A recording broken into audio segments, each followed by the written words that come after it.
Welcome everyone to the September 2023 meeting of the Mornington Peninsula Astronomical Society. Before we begin the meeting proper, we'll just quickly go through some of the things that have occurred recently.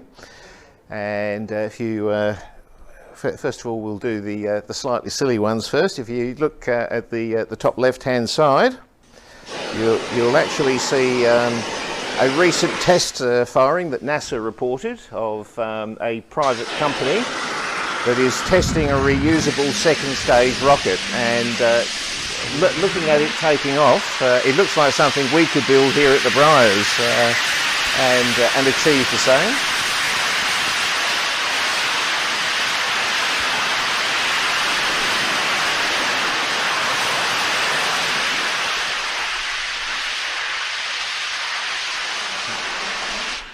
And that was pretty much it. That was considered a major success. As you know, NASA currently throws away everything. It's only SpaceX and Rocket Lab, and I think there are one or two others that attempt to recover the stages. So this is a look at trying to recover the second stage.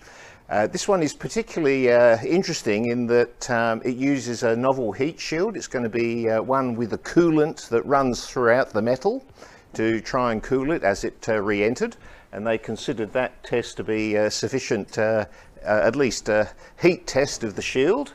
And the other thing is it doesn't have like a single rocket behind it. It's actually a ring of rockets around the base of that craft. So hard to actually see that because they're pretty invisible when they're firing.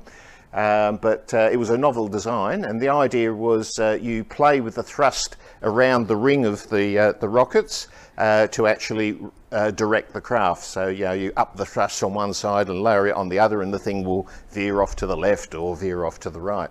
So it's a proof of concept that looking at other advanced ways of propulsion and recovery of rockets. Now the other one down the bottom left, the funny looking object there is a NASA weather balloon.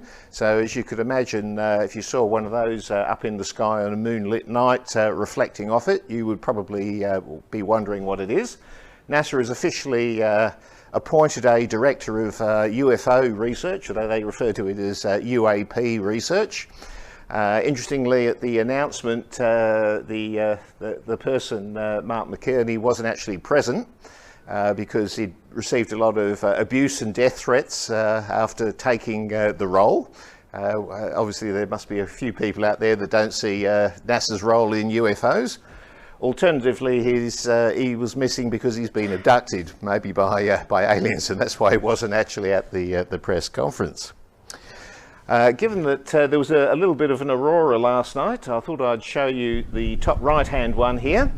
This was taken by the Parker space probe. This was the one that was sent into orbit around the sun some time ago by NASA, and this it flew through a coronal mass ejection in 2022. This has only just been released, this footage, and at the time it was 5 million kilometres away from the sun. And you probably saw the sudden onslaught of particles coming from the sun there. I think they had a peak speed of around 1,200 kilometres per second, so they were really barreling along, and of course that would have been lethal. When they built the Parker probe, they anticipated that it may get hit by some of these coronal mass ejections. These are the ones that give rise to aurora if they're pointed directly at the Earth. And indeed this one survived without so much as a hitch. So in other words, they designed the electronics and also the shields around it to cope with the sudden onslaught from the sun. Was that last year? That was last year, but it's only just been released. So that wasn't the one from last night. That was September last year, so a year ago. Well, they may very well have been, but not that I've actually heard. Not that I've heard of anything, John. And the other exciting news down the bottom right-hand side there, the graph down the bottom is showing the spectrum of an exoplanet, a planet around a star that's roughly 120 light years away from Earth. and using a technique of getting that particular star behind the planet, between it and the Earth, they were able to get the starlight to go through the atmosphere of that planet and detect it via the James Webb Telescope. So the James Webb Space Telescope detected copious quantities of water, carbon dioxide, methane, and also dimethyl sulfide for the first time.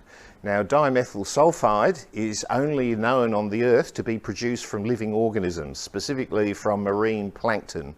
And there's no other natural process known on the Earth. That's not to say on this particular planet there isn't some other process that we don't know about as yet. So it's evidence that's pointing towards life, but not obviously conclusive, but a very, very interesting one, given that this planet is actually in the habitable zone around its star as well. So it's in that zone where it's not too hot and it's not too cold, such that water exists in liquid form as well. So very, very exciting there. Now, tonight I think we'll begin with 1 minute silence, as we traditionally do when a member passes away. During the month, Ian Sullivan, life member of the Society, passed away. You see him down the bottom there in two guises. Once as Darth Vader at our concert in 2019, and more recently there. So I'd ask you all to be upstanding for 1 minute, please, of silence.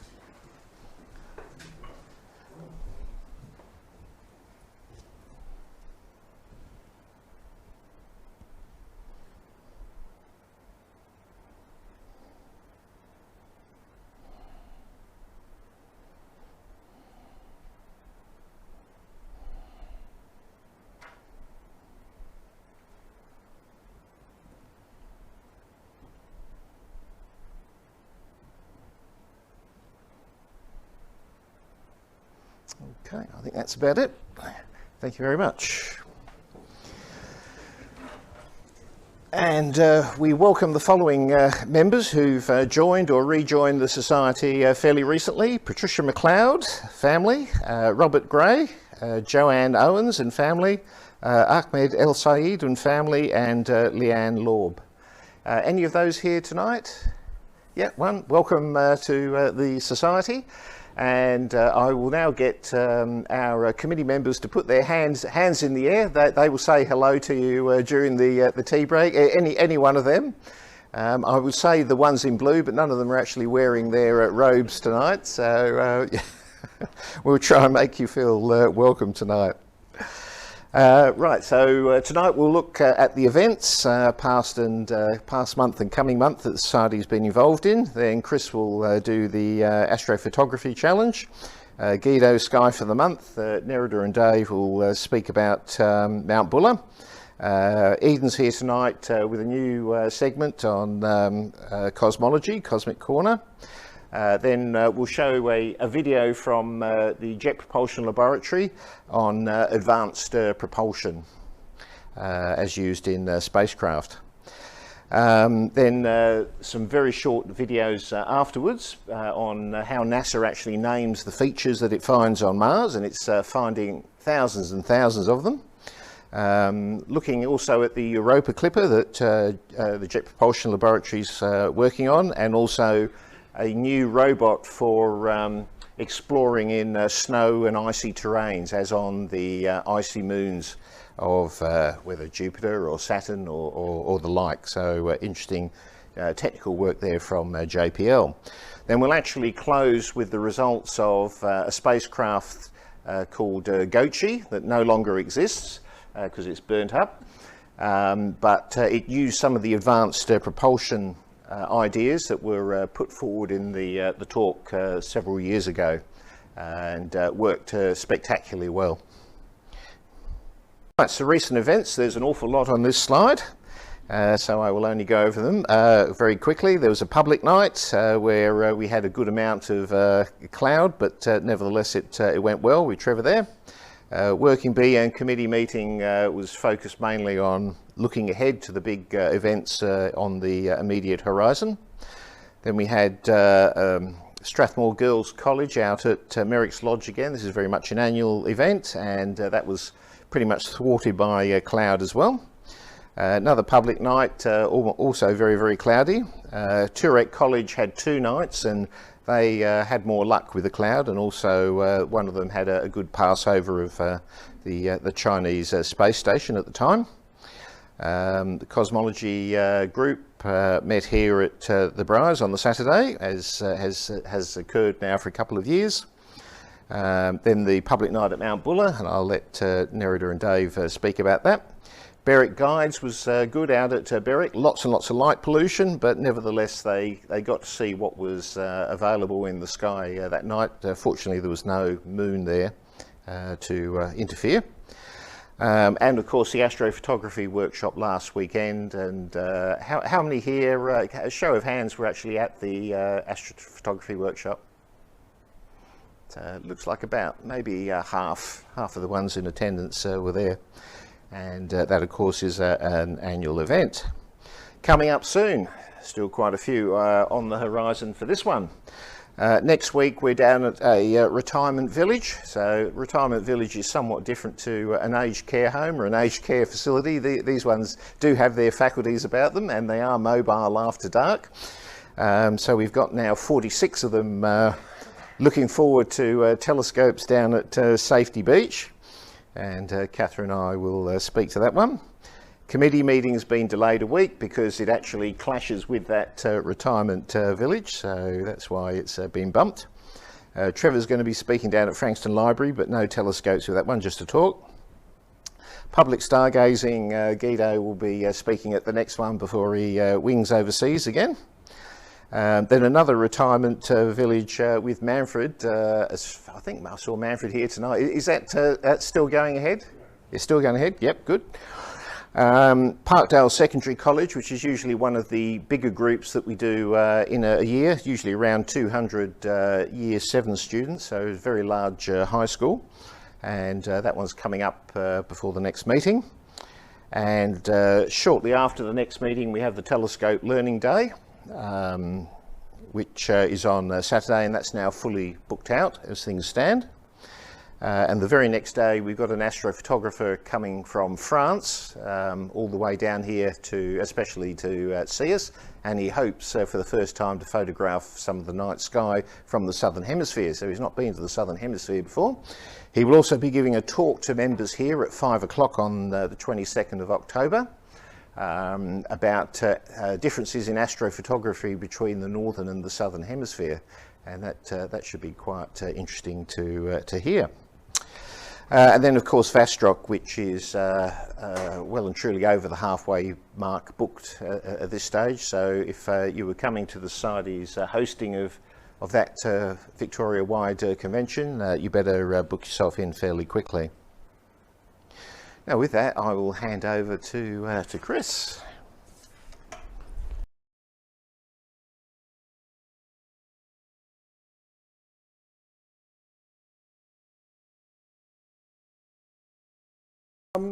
Welcome to AstroMoPho Challenge number 8, which was the moon, our closest celestial neighbour. So this month members were charged with photographing the moon. We had a super blue moon, so we had the second full moon in the period of 1 month, and super because that's why it was blue, and super because it was closer to us at the point where it was a full moon, so it appeared a little bit larger in the sky. We're starting off with this photo by Greg Walton. So this isn't some kind of conjunction or anything like that, or occultation, but Greg's got a photo of pretty much the full moon, but he's also put in there Jupiter and Saturn in the top right of the image, if you can see, and that is separate photos that you've put together, right, Greg? Yeah, with the same scale. So you can see the scale. Yep. So that's pretty much the size comparison, looking through the telescope, of the same magnification between the moon, Jupiter and Saturn. Got some really nice images, and this one here was by Jamie Pohl of a waxing gibbous, I think. Then we've got a couple of images here by Kelly Clitheroe. So the first one that she had sent through was waxing crescent moon early on in August, taken pretty much just a handheld shot with her camera at about, I think she's got the zoom length there, about 300 millimeters, so a really nice image there. And then also the moon during the day, which she took from the northern hemisphere, so she must have been on holiday somewhere. So a bit hard to gauge, but as you go from south to north or north to south, the moon appears to rotate in the sky as we go around the Earth. So the moon orientation in the northern hemisphere is different than what we see in the southern hemisphere, just because of the change of latitude. A couple of photos by me. So I was lucky enough to capture it in Port Douglas last month. So I got that shot with my phone between some palm trees. And the other one is from my telescope from the backyard. And this one was with the ASI Studio software, which connects to my camera, and it's got a feature where you can shoot video of the moon, and the software then extracts the frames, stacks the good ones, and rejects the bad ones to give you a final image, which is what this image here was. Then we've got a couple more photos from Greg, zoomed in, of Schiller crater, which you see in the top there, which is a long-shaped crater, which is unusual because impact craters on the moon are usually round. They're always pretty much round, no matter what angle a meteorite hits it. The crater always ends up being round. Schiller is an oval shape, and one of the theories about that is because it might have had multiple impacts within a very short time of each other, which created multiple craters. The lava then, molten rock then just all melted together to give that oval-shaped crater. And then down the bottom we've got Copernicus and Tycho craters, which also have the little peaks in the middle because of the size of the impact on those. They left a little peak in the middle of the crater, and also you see the radiating ejected material out of those. And another photo by Dave Rolfe, taken with his 130mm refractor and an S2 filter. Any reason why S2 filter, or that's just what you had? Was in there? I was wondering about that. Okay, then we've got some images by Guido, and probably the closest that any one of us will ever get to the moon. So the image on the right is of a moon rock taken by Guido, probably a couple of meters away, so you got within a couple of meters of the moon. And this is all at the Griffith Observatory, right? So we've got the moon in the sky above the Griffith Observatory, and also there the Zeiss refractor at the observatory, which is constantly streaming something, and I think that was the moon at the time. We've got a couple of photos from Peter Wiley with the moon dropping in on Las Vegas. So again from the northern hemisphere, from Peter's hotel room, but the sphere that you see there is a really large LED display. It's the size of a probably, I don't know, large football ground, 110 meters by 157 meters, and they actually use that to project or to display the planets and that sort of thing. So they've had Mars on there, Jupiter, Saturn, and at this particular time they were showing the moon. So Peter sent that and took that and sent that to us.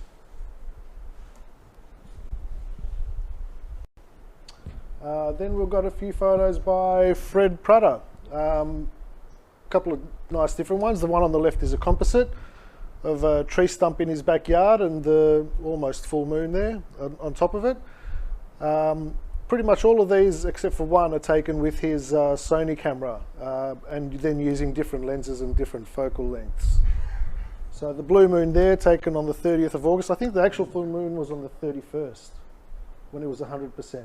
So 30th was just before the blue moon, but we didn't actually, I don't think anyone got a photo of it on that day. I think it was a bit cloudy. A couple more here by Fred as well, with different equipment and at different stages of the moon. And also the one on the right there, what Fred did was you can actually download raw data from Himawari or from Hubble or some different satellites, and he downloaded the RGB data from Himawari on this particular day, on the 4th of August, and composed that imagery together to give this color image of the moon from space. So Fred doesn't actually have a extended pier in his backyard to get that high. That's actually from the Himawari satellite. It's a long selfie stick. A long selfie stick, yeah, that's right. Yeah, okay.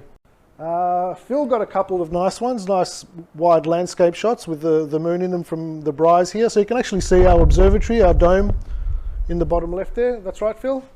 Yep. And it's the moon's a little small, but we've got some nice images, and then one there of it nested in between the branches of the gum tree. I think there's a few extra branches on that tree in that shot than there is now, isn't there?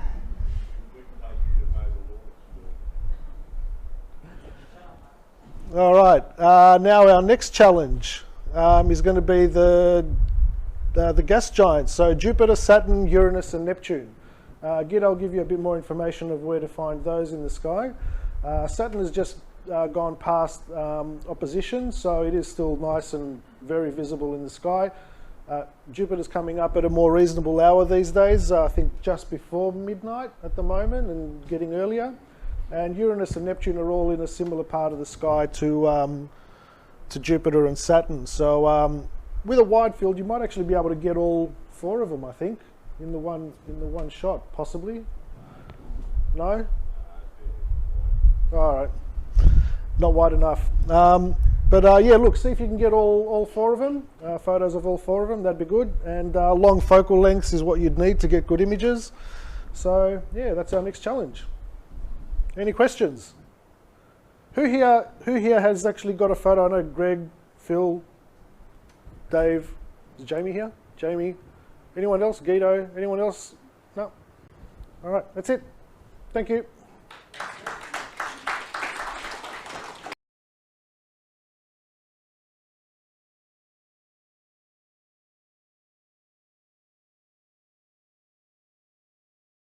All right, so sky for the month for September and October. And yeah, so I'm going to show you a little bit where the planets are at the moment, so we can get an idea when to actually get nice images. So if we look at the solar system from above, maybe, yeah, could you turn one of the lights off? I think that. Great, thanks. That's a lot better. So if we look at the solar system from above, we can see Earth is currently here in the orbit, right? And then whenever we look to this side here, to the top, that's in the morning sky. Everything to the bottom is in the evening sky, right? Because we're all rotating that way around. And so what you can see is that Venus and Mercury are in the morning sky. Mars is still in the evening sky here on that side of the sun. But you can also see that Mars is getting very close to to the line from the Earth to Mars is getting very close to the sun, and the same for Mercury, right? So they will be very close to the sun, so we probably won't be able to see much of them. And then if we zoom out a little bit, hope this will zoom out. We can see where the gas giants are for our photo challenge. So looking from Earth into the evening sky, so in this direction, into the night sky, you can see Saturn is, so we already passed Saturn, right? Earth is going faster than the outer planets, so we already passed Saturn in the orbit. So Saturn will be rising earlier this month. And Jupiter is still a little bit ahead of us in the orbit, but we're catching up at the moment. And you can see that Neptune and Uranus are kind of in the same directions, right? So Neptune, similar direction as Saturn, and Uranus, similar direction as Jupiter at the moment. So if we look at that in the sky, so this is now on the 1st of October. So we can have a look at where the planets are. So Mars, this is still very early. I think this is just around sunset, so we probably won't be able to see anything. So Mars will set basically just after the sun this month, and it's approaching its conjunction in November, when it will basically disappear behind the sun, and then it will reappear early next year, but we'll basically have to wait a few months before, so it will become a morning object early next year, and then we'll have to wait a few months before we can actually see it again. So I think the next one up will be the moon. If we zoom out a bit, I think we're fast forwarding now to around midnight or so on 1st of October. and the moon will be somewhere around there. Right. So you can see Jupiter and the moon will be very, very close around that time. So we will have a full moon and a supermoon on the 29th of September, then the new moon on the 15th of October, and another full moon on the 29th of October. And there's actually going to be a partial lunar eclipse on the 29th, but it'll be during the morning twilight for us here in Melbourne. So first of all, it's only a partial eclipse, and then during the morning twilight, so we probably won't be able to see anything. I think people in WA will have a better chance of actually observing that. So otherwise, nothing very interesting happening with the moon this month, except for a couple of encounters with two of the gas giants. So we'll see that next. So as you can see, Jupiter is quite close to the moon. This, as I said, this is on the 1st of October. So if we zoom in on Jupiter, and this is around midnight or so. So around midnight, it will be above the horizon, but probably still a bit too low to take pictures. But then towards the middle of the month, it'll rise around 9 p.m. So that'll be much more convenient to take pictures. So you'll probably have to wait until around midnight to get really nice images when it's high enough. It'll be very bright and big, so magnitude -3 almost. So you won't be able to miss it. It will be the brightest object except for the moon in the night sky. And the apparent diameter of 49 arc seconds is also quite large. So through a telescope, you'll be able to get a really nice image. It's basically going towards opposition now in early November, right? So the Earth is catching up with Jupiter in its orbit, and in early November, we'll basically line up exactly with the Sun, right? So the Sun will be exactly behind us, and Jupiter exactly on the other side, and that's the best time to take pictures. But a few weeks before then and a few weeks after is also still really good. And on the 29th of October, it'll be within 5 degrees of the moon. So that might be an interesting shot. Although that's after the submission deadline for AstroMoPho.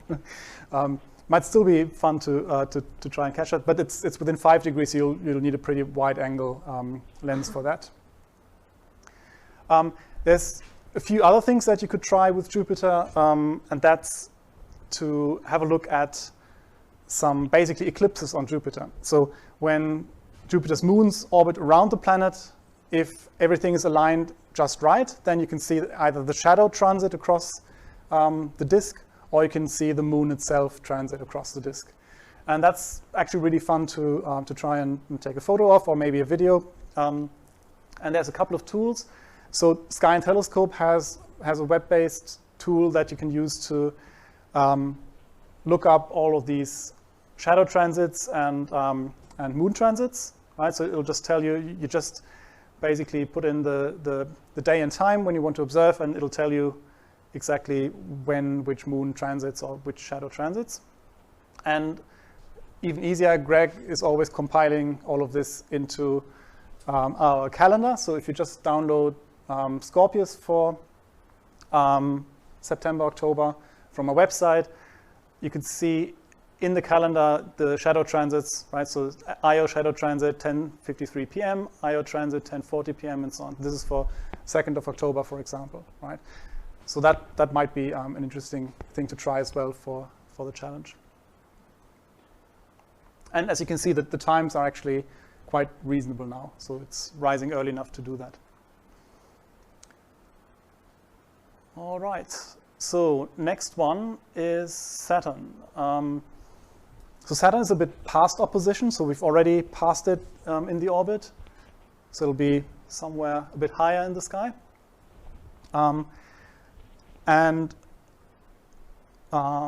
It's still close enough to opposition that it's a really nice target. And if you get a picture that has all the moons nicely lined up, that would be, of course, very nice thing to try. So currently it transits around 9 p.m. So it already crosses the meridian at 9 p.m. So it'll be the highest in the sky at that time, but still a really good opportunity to take photos. It's a lot smaller, as you can see, right? It's only 18 arc seconds compared to almost 50 for Jupiter. But it will be, again, this is after the MOPHO submission deadline, it will be within 2 degrees of the moon on the 24th of October. I think it'll be relatively low, so relatively soon after basically moonrise and after Saturn rises, but it could be a really nice target as well. All right, and then we have the 2 ice giants. And I think there's not that much to say about them. So Uranus and Neptune, I think Uranus is very close to Jupiter, as you can see there. So with that one, let me see if I've got the information here. So yeah, it rises just a bit after Jupiter. It's only magnitude 5.6. So I think if you're younger than most of us, maybe you have a chance to see it in really dark skies without a telescope, but probably not like this. And it's only around 4 arc seconds in diameter, in apparent size. And it also will be in opposition in November. I think Uranus was still too low the other day, so we didn't get a chance to have a look at it. But later in October, it should be, yeah, very close to Jupiter, so quite easy to see through a telescope. And then the final one, Neptune, that's close to Saturn, right? As we saw in the overview of the solar system at the beginning. So that's around there at the moment, and very similar to Uranus, just a little blue disk, and it transits around 10 p.m., so about an hour after Saturn at the moment. And it's only magnitude 8 and even smaller. But for example, through the meet in the observatory, you can see it. We saw it, I think, a couple of weeks ago or so when we had one of the public events here. And it doesn't look very spectacular, but I think would be nice to get some photos of it. And I think you may be able, with a really wide angle lens, you might be able to get all of them in one shot in October. So that could also be fun. I mean, obviously you wouldn't see much of the 2 ice giants, but at least you might be able to capture all of them in one shot. All right, we missed a couple of planets because they are currently morning objects. So if we fast forward a bit, I think we should get to see Venus. So we're just getting close to sunrise now, and there's Venus there in the morning.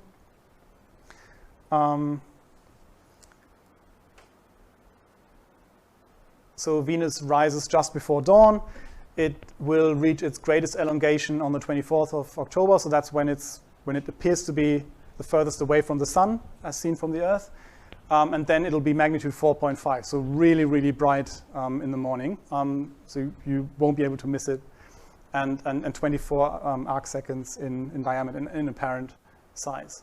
So very, very bright morning object from late October, and then it'll basically rise earlier and earlier, and then become an evening object again. And finally, I think we have Mercury somewhere, but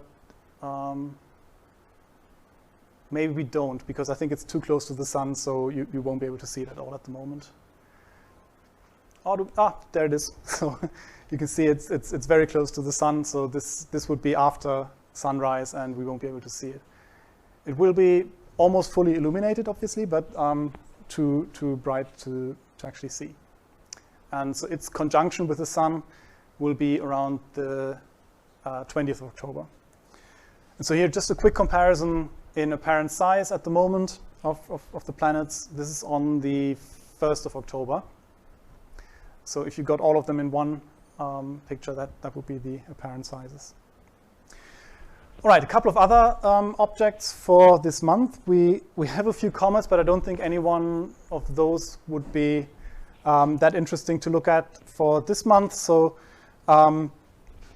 yeah, we have, I think, a couple of names that you might recognize, like the 27K2 Pan stars, the ZTF, the the green comet, the 21S3 pan-stars. So all of them are actually pretty low magnitude, around 12 or something like that. So you need a telescope, and it won't be that spectacular to look at. And then I'm not sure how many of you have followed the news about the next spectacular green comet, Nishimura, that was visible from the northern hemisphere in the last few weeks, and apparently it's now at least possibly visible from here, but it would be in the evening twilight, so it doesn't look like we'll get a good view of that one. There's possibly a few others coming over the next month, but that one doesn't seem to be that interesting for us. We have a couple of meteor showers coming up. So the southern Taurids and the Orionids are coming up. The southern Taurids are basically starting from around now, so September the 10th until the end of November, and the peak is around the 10th of October.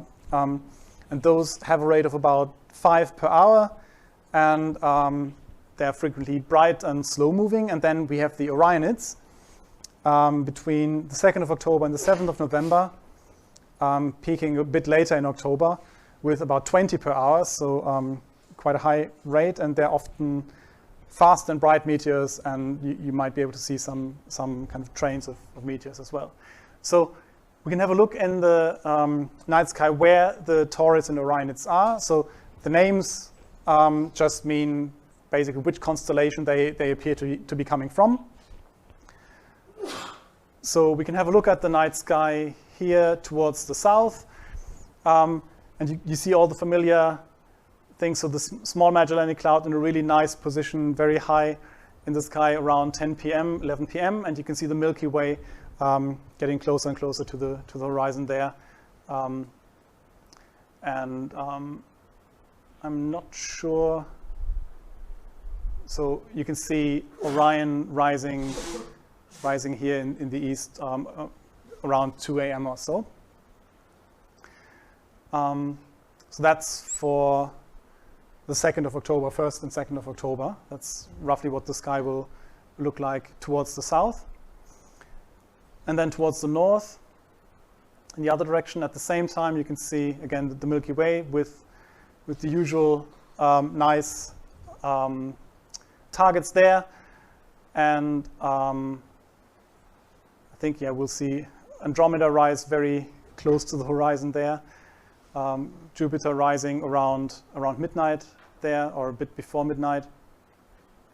And then you can see Orion and Taurus, the two constellations where those meteor showers are coming from around here. So you would probably have to, if you want to have a look or take images of the meteor showers, that would be probably from around midnight till just before dawn. And I think that's the sunrise, and that's all for Sky for the Month for this month.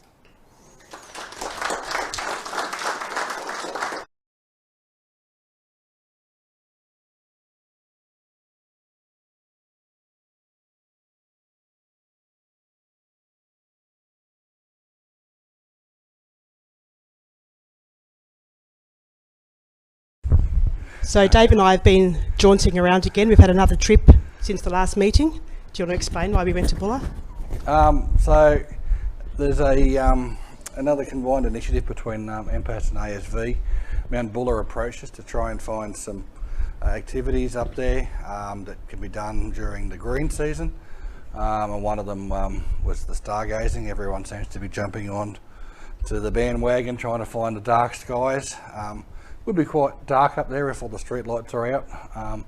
So we went up there as a promotion to promote an event later in January the 5th and 6th. So went up there, we got some shots, and I don't think they're anticipating that much snow when we went up there, but we got lucky. So It was an amazing weekend. There was so much snow.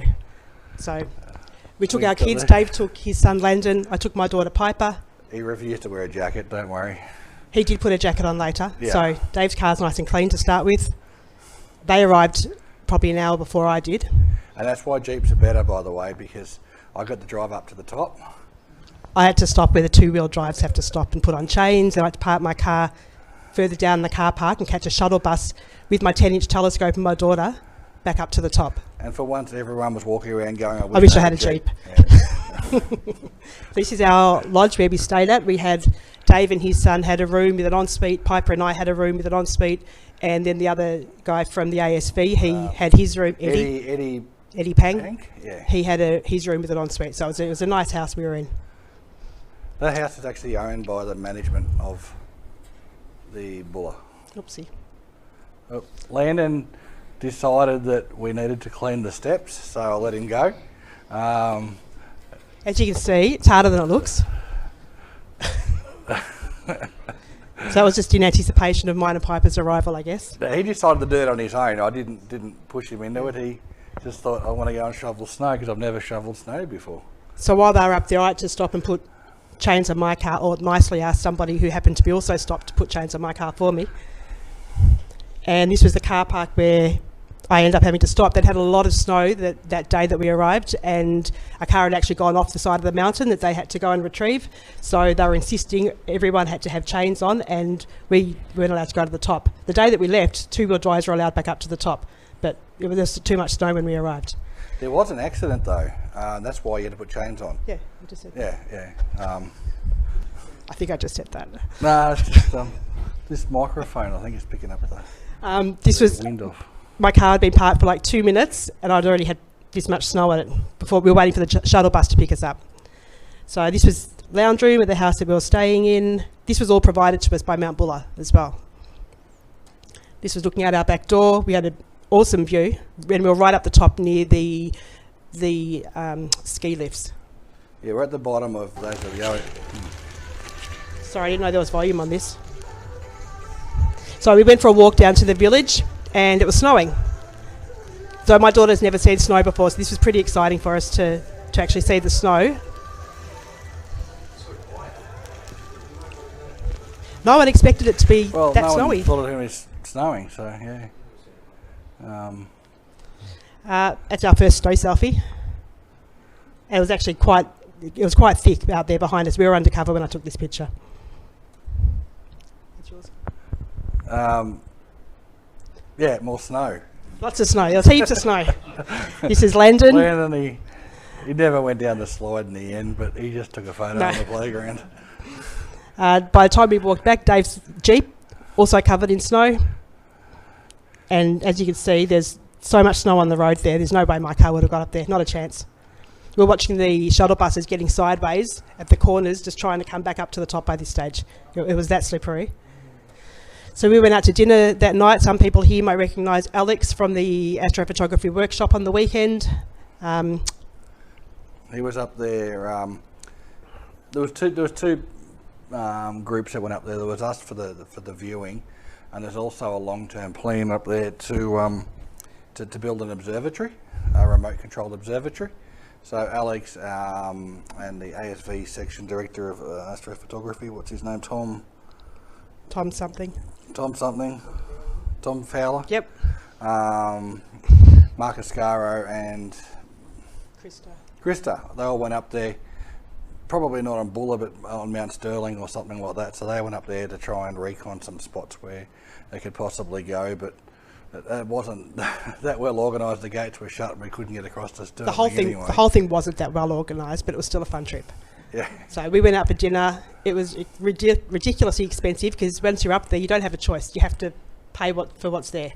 Like a bottle of wine. How much was wine, Dave? It was quite pricey. Like $120 a bottle. Not even joking. No. I discovered we were at a sports bar, and it was really loud, and the word pot and pint begin and end with the same letter. So I ended up with a pint. I didn't ask for a pint. So I showed Landon this photo, and I said, "Are you wanting a beer? He's a bit young, but it looks like he's eyeing it off." So the next day, as you can see, this is Piper standing in the snow. It snowed again overnight. It was getting very thick. It was time to go and hire some equipment to make the most of being there.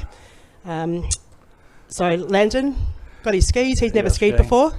And he realised how bright it is, so he's squinting because Even though it was overcast, it's still obviously. It was so bright. I had to buy Piper's snow goggles for one day. If anyone wants to buy some snow goggles, they're pretty cheap now. I've got a pair, $50. This is Piper and I, my first attempt at snowboarding. I failed miserably. It's way harder than it looks. I think I sat at the top of the mountain for 20 minutes. Yeah, it was very embarrassing. And I walked down because I couldn't do it. I just couldn't do it. It was that bad. Even that wasn't that easy though. It wasn't that easy. I thought I'd be good at it. I don't know why I thought I'd be good at it, but it wasn't that easy. I think the kids went like down 3 times, 4 times. Yeah, while I sat there just looking, wondering how I was going to get down. So then, as you can see, it's snowing again. It's they were calling it a whiteout. It's getting very thick up there. I changed over to some skis. I was much better at skiing. This is Piper, one of her first times ever coming down skiing. She did pretty well for her first time. And that was sped up, yes. This is Landon. Landon couldn't figure out how to stop. That was his... There was live music as well. Yeah. He's not stopping and he's getting He a bit couldn't stop frustrated ever. there. He found a good way to stop here. Every time. Every time. Yeah, he just couldn't get Sometimes he went past us and 50 metres past us, he'd do that. Yeah. It was effective. This was your sim card? Oh, yeah, so we drove across to Mount Sterling. This is the top of there. So, yeah, it was shut just past there. There's a sign up there for Craig's Hut, and then I'll go for driving up there when it's not in the snow season, because it's all seasonally closed. But there was no real spot we could get to see any clearing where an observatory could go, so we decided to do some... Oh, put out the toboggan. Pull out a toboggan and make the most of it. Alex is a big guy, and he made that look really hard.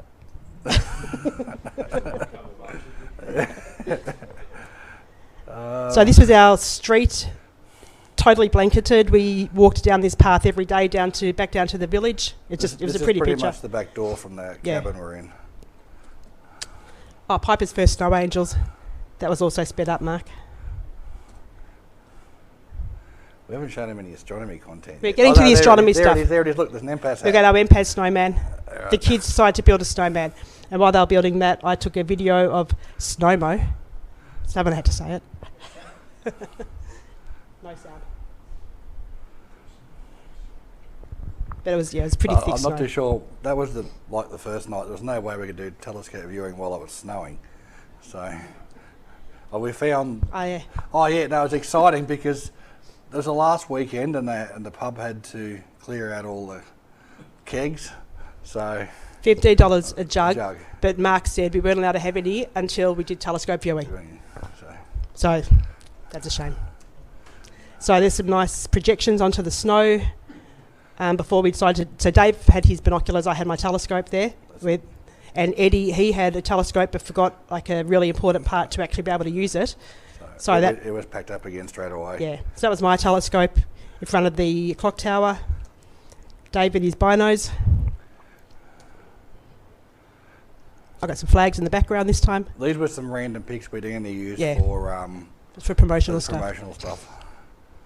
So we got some. There was also at the same time as us doing this, there was a silent disco going in the background. So if you don't know what a silent disco is, everyone has headphones on and listening to the same song. The DJ's talking to you, so everyone's dancing.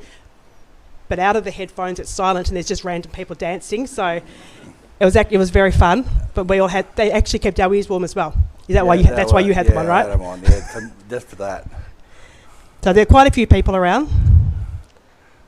I've got my headphones on, they're the blue. I've made sure there's no videos of us dancing in here, so don't even bother looking for it. It could have been a dance move. There's Dave the Snow Bunny. That was Mark. I know. So you can see the background, all the people dancing. And that sound is on, by the way. The volume is actually on right now, but we can't hear that music. But they're really getting into it. They are sort of scattered everywhere. You could see all the dancers for their blue headphones. We're all listening to the same music. There's a DJ there, and he was sort of He was tucked. You could probably see him in that photo, wasn't he? He's on that last picture you had. He was sort of there. You can see the lights there next to that clock tower. Yeah. That's where the DJ is. But you tell everyone, put your hands in the air, and you look around, everyone's got their hands in the air, and... There he is there. That's the DJ's tent. Yeah. Oh, shed. So just more pictures of public. Originally, there was no real plan to set up properly. If it was snowing or raining, then Dave was supposedly going to do a talk in the cinema, but we didn't know who he was supposed to do the talk to because nobody knew we were there. So it wasn't really well planned. It's such a big organisation, the left hand didn't know what the right hand was doing. And so then we got told, don't worry about setting up. We figured, well, we actually probably should set up. We're here, we've got the equipment, and we want some photos to show that we were here, then they could see we were there and doing what we'll... Yeah, so that's why we did end up setting up in the end. That's Mark, he's the president of the ASV, and Piper and I with our last selfie. Oh, this was a nice time lapse that Alex made.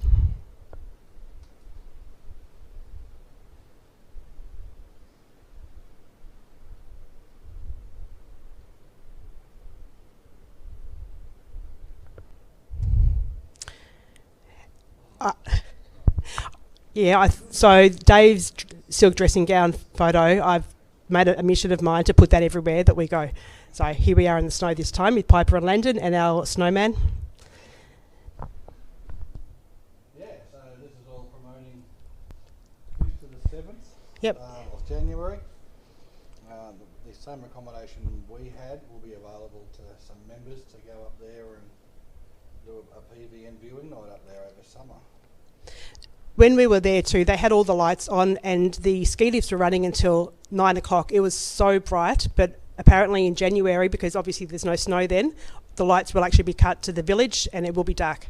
So we could only see Saturn while we were there, and that was looking away from the village and the ski lifts and the ski run. But if you look towards, you could see the jewel box just above, like near the clock towers, but it was so washed out it was pointless. So the lights need to be out. And also, another one of our joint society events coming up is our Buckham weekend. We went there for to this same venue for a public viewing night. May. And so we're going to go back and have a star party there. This is more designed for people with their own equipment. So it's not a public event as such. It's more for members of astronomy clubs and stuff to catch up and talk to others and do some... So it's like a camping. You'll need to have a tent or a caravan or whatever to be able to come to this one. But it's at the Stockman's camp, and it's a really well set up camp. It will be good fun. Yeah. And it's not too far to get there either. That's it. The end.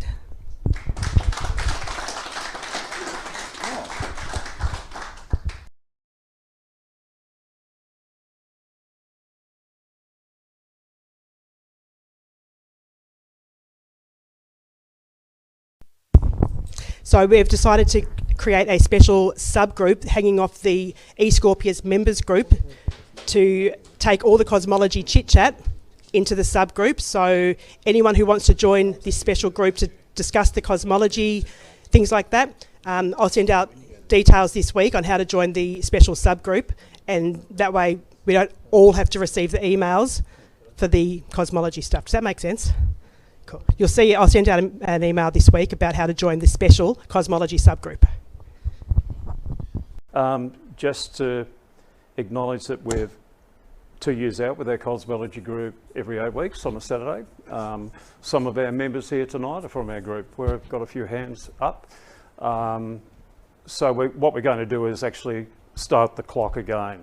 There's a lot of other people felt that coming along halfway through a year of, technical stuff of cosmology and then catching up with that was just too much for them. So we decided, Brian Stevens and I decided to start all over again. And suddenly we've now got all these people that want to come along. So look, thank you very much. Just remember you have to, what Nerida said, you have to register. So we can then send out emails to specifically the cosmology group on its own. Apart from cosmology, I do podcasts also with a number of people myself, and apart from that I send out my magazine every week that goes around the world on cosmology. Our final podcast for the week was with Professor Randall Wyeth, who's the original engineer and astrophysicist for the Murchison Array. Everyone familiar with the Murchison Array? No one? No? Right in Murchison, right up. I tried to get a map of it today, but it was too hard. It's about 400 kilometres east from the coast in Western Australia. The idea of it is to, these are the rays that the metal sort of little guys down here, they call them pylons, I think, in most cases. But the array now goes over a square, three square miles now. It's very, very big. And essentially what they're doing is they're actually dialing into the 21 centimetre hydrogen line, which gives them really much more information about 1 billion years past the Big Bang itself. And that actually shows them a great deal, and also the spinning of all sorts of other types of things out there. But he was just fantastic today, and I've got to admit he was an absolute gentleman on the recording. And so we've got 4 recordings now from Monash and this Curtin University, and we'll have them probably edited within the next month, and we'll send them out. I'll send them to Nerida and we'll send them out. And we're going to do 8 next year, and this is all done through 88.6 FM. So they're sponsoring what we're doing, and all we're really doing is giving Australian scientists an opportunity to talk about their research. That could be, they could be postdoctoral. We did a pre-doctoral lady that I hope to get in next year to come and talk to us about her research, and also can be astrophysicists or cosmologists. So that went really well, and you should see the podcast recorder coming out very soon.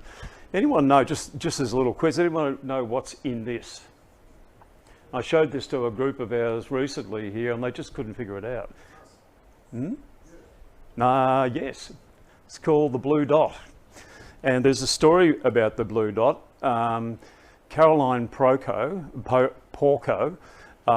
she was working for NASA back when they were designing the actual Voyager 1 and Voyager 2, and she went to the hierarchy of NASA and said, why don't we put a camera on board? Put a Hasselblad on the side or somewhere to take some fantastic... We're going all the way out into the solar system, why can't we just take pictures? And they said no. They said, no, this is a scientific mission, we're not going to do it. So she thought, I need some big hitters. So she went to Carl Sagan, got Carl Sagan to go and visit them. Next minute, there's a camera on board the actual Voyager, and that's it. It's actually 1 pixel in that photo. It's remarkable, isn't it? And that's what we live on. It's quite remarkable. No one seems to know what this is here. And the astrophotographers here should be able to tell us. I can't figure it out. What is that light? No one know? I don't know either. I'd like to know. Sorry? Could be an artifact, a reflection, something like that. So, thanks for that. Tonight we're going to talk a little bit about, in some cases, to some people, the particle physics, which is something I adore and love, and it has a great deal to do with cosmology. It's about matter, and that's what we're all about today and tonight. So tonight we're going to talk about actually particle physics, but it's to do with the Large Hadron Collider in Europe. Has anyone ever visited this machine? I visited it just after they repowered, and it is the most, how would you describe it, the most impressive machine man has ever built. The only problem with the machine is that they've been using protons, neutrons and electrons and ions to actually smash. Because what they're trying to do is replicate the time of, the beginning of time of the 1/billionth of a second of time. And what they do is they send out protons at virtually the speed of light, bring them around a 27-kilometre ring and in the opposite direction, and then smash them together. Now that's fine, you'll get very exotic particles as a result of that, but in the end, what they get is they get the exotic particles, but they get a lot of clutter that's clogging up the collider itself, okay? And what they're trying to do is look at another way of doing it. And only recently they actually upgraded the power of it. It used to be only about 3 to 4 TeV in the power. Now it's upgraded to 7 trillion electron volts. And when you bring the two of the particles together in the actual laser where they collide them, they're getting up to 14 TeV now, which is really, really big power to actually try and engage and get a photograph of new types of particles. And only about 6 months ago, we got 3 new particles. They also, if you cast your mind back to 2012, they actually got the Higgs boson particle, which is a really major find at the collider. But the problem is that the more and the more they do this, the more clutter they're getting in the actual machine itself. So the problem of clutter, can you actually fix this? And you can actually. You can actually use muons. Now muons are the sister, and I'll take it down here. This is a muon here, a photograph of a muon. Muons are actually the second brother of an electron, okay? And then from an electron, you've got a tau. So a muon is about 200 times larger in mass than an electron, and a tau is about 17 times larger than the muon. So why they use muons is because they don't give any clutter in the machine, and this clears up all the problems they have. The only problem is that when you want to use a muon instead of say a proton itself, you end up having to take a photograph in this particular time period, 2.2 microseconds. And there isn't any computer at the moment that is capable enough of doing that. They do use high-end computers at the I've seen them there at the collider, but we may have to be getting into quantum computers before this can actually happen. So that's one of the downsides of using muons. Muons travel just about at the speed of light. They come in always in a high energy nuclei, and muons pass through. There's one muon passing through your finger every second. Now, everyone heard of neutrinos? Neutrinos come from our sun. Peter, if you hold up your finger, you'll probably have 1 billion neutrinos going through that in 1 second. The muon's a little bit different because it's made of matter. Okay, it actually has a weight. So if we use a muon, the big deal about the muons is that they smash clean, and that's the thing that they're looking for. So where do muons come from? You've got cosmic rays coming from the sun and the outside of the universe. It comes down to Earth. They end up having an interaction with the protons, and they spin off from kaons and pions.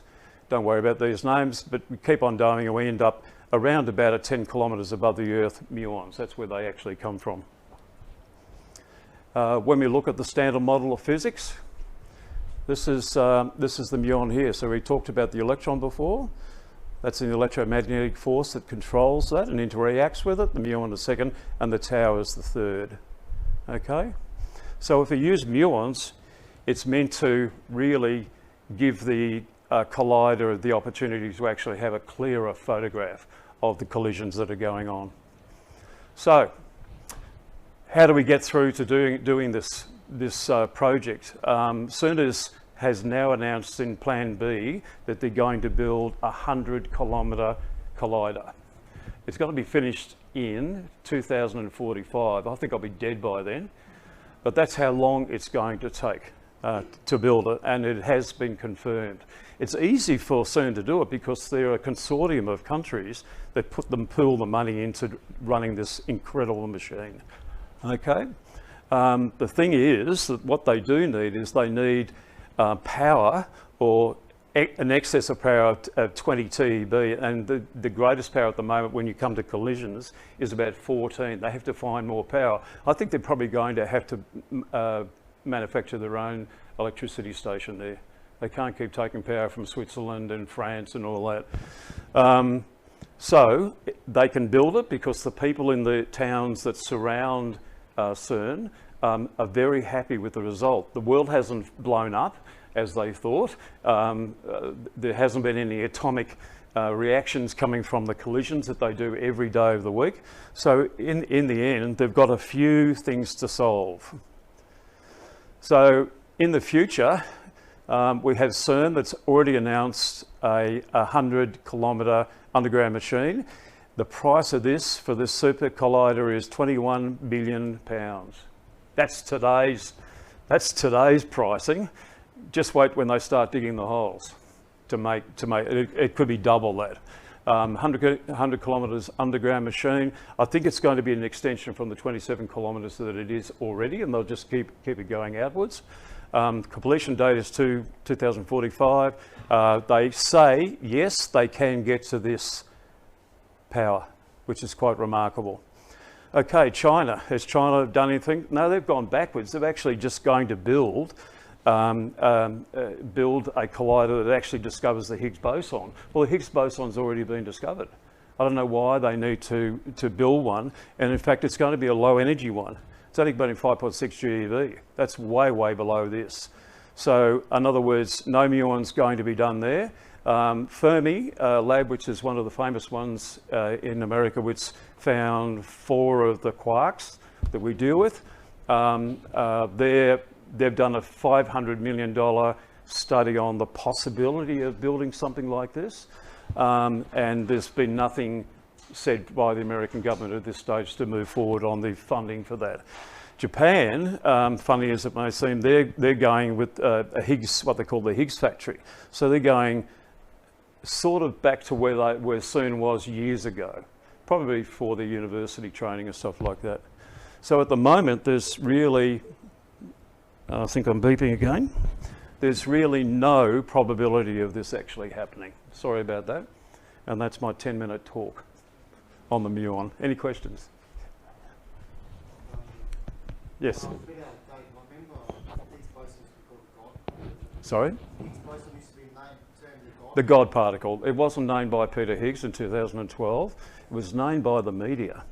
They called it the God particle because it had nothing to do with God. What the Higgs boson particle does, it interacts with the Higgs field and it gives mass to all the leptons and all the groups of quarks and electrons. So it gives mass to something that we need. Yeah. Yeah.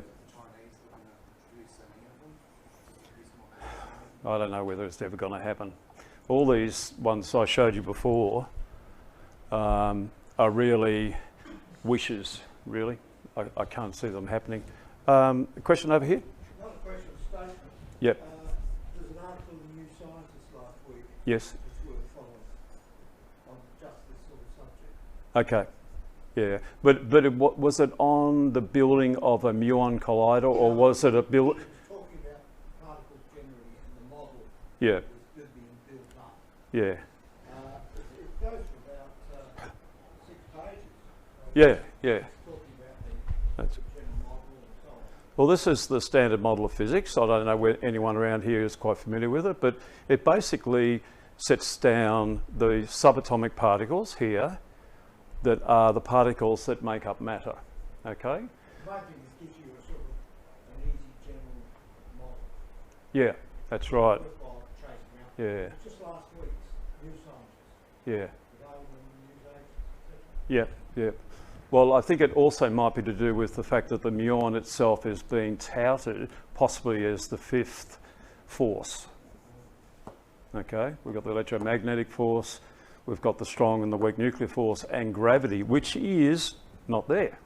And that's why this can never be finished until such time as someone comes along and says, I know why gravity works. And here it is. And we can finish, we can actually put it into the square near the gauge bosons right here. And that then means that we have the theory of everything. This will be the theory of everything when gravity is added in. The muon has nothing really to do with that, really. Yeah, I've read the articles on the muon saying that really it's going to be the 5th force and something that's quite exotic, and it has something to do with bringing dark matter and dark energy together with gravity, but it's just all fizzed out. But you're right, there's ups and downs in this information all the time. Yeah. One other question. Yes? Let's see, gamma ray pulses. Yep. You meant at LIGO in America? I'm talking about the high power ones. Yep. The ones gamma ray bursts, they call them. Yep. Yep. So what? So. Well, I know Peter Lasky, the head of astrophysics at Monash, because we did a podcast with him a month ago. He's now going to head up the first LIGO, if you call it, in Perth. And this is big news. And this is a laser interferometer that's actually measuring gravitational waves.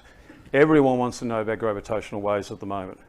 And gamma ray bursts or bursts like you're talking about are also mixed in with this. And his undergraduate PhD candidate is actually doing the work on that, which I hope to get her here next year sometime. She's a very interesting lady, a young girl. She's actually quite young. But the big thing in the moment in astrophysics is the study of gravitational waves. Now, the latest is there's been about 100, over 100 now, detection of gravitational waves. The first ones were in, what was the date? Only a few years ago, 2015, in September 2015, which was two black holes actually coming together and merging, which gives off gravitational waves. They actually go at the speed of light, which is quite unusual. We register them. They register them at Livingston in the United States, and also with the two detectors there. But now Japan's got one. They're actually turning up everyone. But the big news is that we're going to have one in Perth. He's going to. Paul Lasky's going to be the head of that. He's the chairman of that. Where the money's coming from, I don't know. We're talking probably around about $5 billion to build one. Do you ever know how they work? It's really a remarkable machine. There's one laser going 4 kilometres that way, one laser going 4 kilometres in an L shape. Okay, turn on the laser.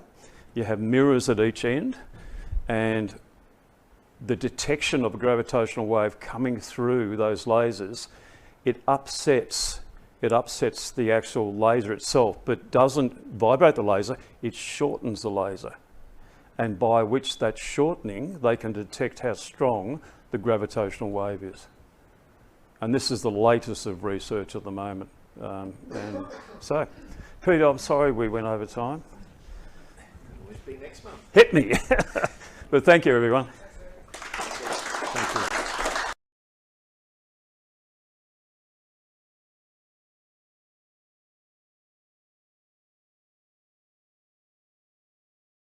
JPL has always been involved in propulsion research and development. After all, it's in our name. But over the years, we've transitioned from liquid-fueled rocket motors to more exotic fare, like ion propulsion. JPL's Dawn mission to the main belt asteroids Vesta and Ceres is using this technology for its long-duration cruise to these bodies, reaching Vesta in August of 2011 and Ceres on February 1st, 2015. A mission like this would be impossible with any other type of propulsion technology, and similar thrusters are being used by a number of communication satellites to control their orbits around Earth. Tonight's speaker is an expert in this technology.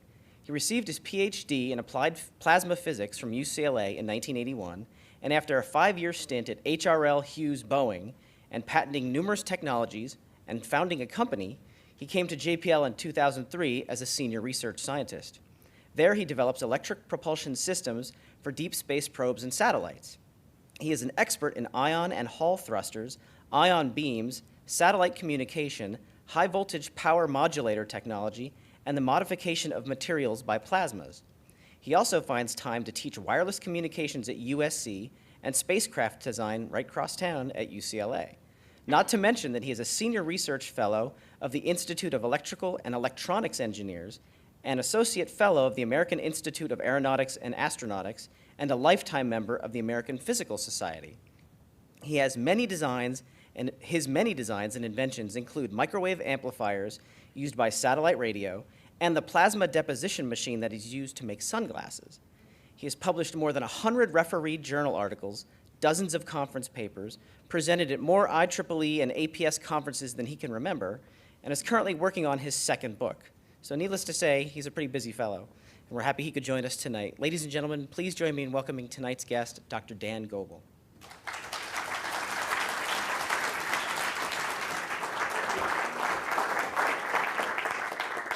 Thank you, Mark. Well, good evening. I was a little bit concerned about coming to this and starting with a Star Trek reference. For those of you in the audience who were born after 1965 or your parents don't let you see internet, this certainly is Star Trek. It's impulse power, Scotty. And the reason for bringing this up is I was trying to think, what is advanced propulsion? How do I explain it? And one of the things is it's propulsion that's done in the future or going to be futuristic. And the one thing that I know is Captain Kirk never said, ever, chemical rockets, Scotty. Not done. What he said was impulse power. Impulse is thrust, and power, as far as I'm concerned, is electricity. So this is electrical propulsion, and that's what I do. So this is what we're going to talk about. I'm going to give you a little bit of history in getting there, which is talking about where we are in chemical propulsion, and then transition to this newer advanced technology. But before I start, I've got to tell you a little bit. I was really worried a couple of days ago because I learned that the people who came and gave this talk last month showed up in Elizabethan costumes, right?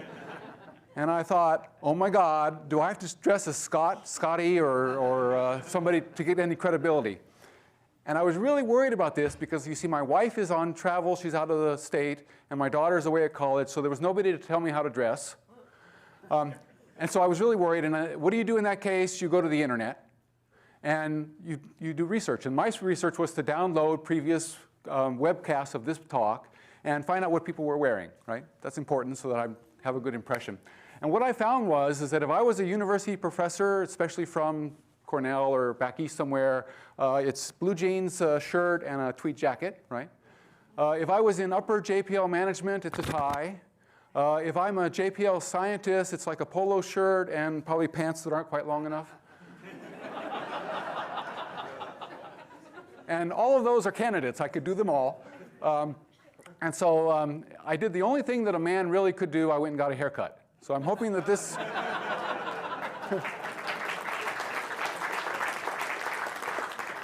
this will be acceptable to everyone.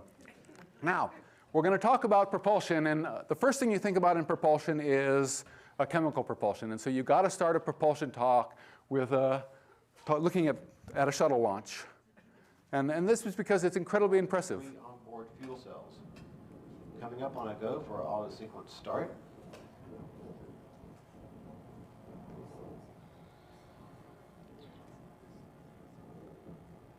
I guess shuttle launches take a long time. And we have a go for auto sequence start. Discovery's onboard computers have primary control of all the vehicle's critical functions. T-minus 17 seconds and counting. 15, 12, 11, 10, 9, 8, 7, 6, go for main engine start, 2, 1, booster ignition, and liftoff of the Space Shuttle Discovery, returning to the space station, paving the way for future missions beyond.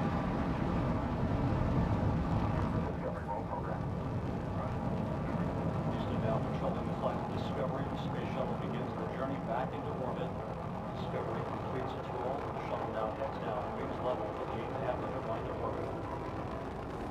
This view from a camera on the external tanks of liquid oxygen feed line showing the bird's eye view of Discovery as it races. All right. Well, that's propulsion, right? Well, tonight I'm going to talk about some other types of propulsion. And of course, we just looked at launch rockets. That's chemical propulsion in a big way. But I'm going to talk a little bit about other types of chemical propulsion, which are like boost rockets. If you go into orbit and you want to deorbit, for example, you're going to the moon or you're trying to boost yourself out into the solar system, they have smaller rockets that are used for that. There's chemical rockets that are used for descending, like onto the moon or onto Mars, or launching off of a surface, ascent, descent rockets, and even control rockets. You've got to point your satellite, you've got to make sure it's going in the right direction, and they have control rockets, reaction control systems. So that's a type of chemical rocket. And then I'm also going to talk about electric propulsion. And here you see an ion thruster operating in the laboratory, and we'll give you a little bit of an idea about how those work. So there's a warning about this. Now, if you're going to talk propulsion, you have to learn 2 new words. And so I'm just warning you right now, you're going to become experts in this. The first, so that you know what I'm talking about, the first one I'm going to talk about is ISP, and that stands for specific impulse. And don't be confused, because what that is miles per gallon. How much thrust do you get for a given amount of fuel that you're taking up into space? How many miles per gallon is your rocket system working? So when I talk about ISP, I'm talking about how far am I going to get with a given amount of fuel that I'm taking along. And the second one that I have to use to talk about propulsion is called delta V. And delta V is a change in velocity. Now, the reason that this is important is that when you actually do propulsion and you're going out into the solar system or you're going somewhere, you don't just take a straight shot and head for Mars. Because of the pull of the sun, everything in the solar system works on orbits. And so you actually don't go directly to Mars. What you do is you change your orbit and you run on an orbit that intersects Mars. The amount of velocity change to change your orbit is fixed by your mission. If you're going to Mars, it's a certain kilometers per second. If you're going to Saturn, it's a certain kilometers per second. It's just how much more velocity does your spacecraft have to have this larger orbit to go further and further out into the solar system. So those are your two terms, miles per gallon and delta V. And those will be important when we're evaluating how good are our rockets as we go forward. Now, I'm going to start off with chemical propulsion, and it's kind of fun to just do the old pictures because this is one of the first pictures. JPL was a pioneer in liquid rocket motor tests. This was one of the first ones done in 1936 in the Arroyo right over here by some students of Caltech under the supervision of von Karman. This is the von Karman lecture series. Von Karman was actually not that much into rockets, but he had some students who wanted to be, and he let them, and so they went into the Arroyo and started these types of tests. And one of the fun things about this test is you can see at the bottom there's some sandbags there. My understanding is that the people doing the test were behind the sandbags that way. Stay out of trouble because these things do blow up. Why is this Jet Propulsion Laboratory? Well, von Karman and the people who were doing rocket propulsion, of course, were looking for financial support. And during World War II, the Army wanted them not to so much do rockets as much as do jet-assisted takeoff for carriers, for small runways, those types of things. And so they actually funded von Karman and the group here to start jet propulsion, assisted propulsion, and that's led to the founding of JPL. The first jet-assisted takeoff tests were done at March Air Force Base right here in Riverside. This is 1941, and they did this for pretty much most of the duration of the war. But they also were working very much on missiles for the Army. This is a photograph of, well, the first one they did was an 8-foot-long rocket they called Private A. Only went 11 miles, but that was in 1944. And later on that year, they did the 16-foot-long WAC Corporal, which is the one that you see there. It made it to 250,000 feet, so that's a real rocket. That's really doing great. And sometime after that, they actually put it on as a second stage to a V-2 rocket that they rebuilt from the drawings that they got from the Germans. And it made it to 244 miles, which is the transition into space. So the JPL actually flew the first US rocket that ever made it into space right after the war. Now, propulsion back then was what I call a dirty business, and this is a good example of that. As you see some of the technicians standing around in their coveralls, and they must have been very much involved in it because they look pretty dirty. And the fun thing about this is you see their pants, their coveralls are actually tattered, and one of the reasons for that is that part of the chemical fuels that they used back then in these rockets included nitric acid, which they probably were splashed on, and the nitric acid kind of ate it away. So if you were in rocket propulsion back in the 40s, you really wanted to be, it was a place that you liked because it was pretty dirty. JPL was really known after the war for solid rocket propulsion, and this is one of the first examples of that. It's called the Thunderbird. It was the first to use a polysulfide fuel, which is a type of solid rocket fuel that was very prevalent in the late 40s and into the 50s, and it was done in 1947. This is one of the first tests. It looks like kind of a small rocket, but it turned into larger rockets later on. And then through the 50s, they did a lot of testing of different types of rocket technologies and rocket motors right here on laboratory at JPL. And this is an example in a block room here of a rocket motor that's being set up. And this was an article in a Saturday Evening Post in 1955 about how the rocket screamed and the whole blockhouse shook and there was noise and vibration. Chemical propulsion is kind of fun like that, right? It's very, very interesting. And the reason I really like this picture is I'm really sure that that blockhouse is my laboratory right now that I use for electric propulsion. So maybe we'll see a picture of that later, and you'll kind of recognize some of that. And they kind of kept doing this work in the 1950s. This is an example. The rockets got so large that they couldn't do them in the lab and they couldn't do them in the Arroyo. So they actually took them out to Edwards Air Force Base out in the Mojave area and started running these very large engines. This is the Corporal E with a thrust of 100,000 pounds.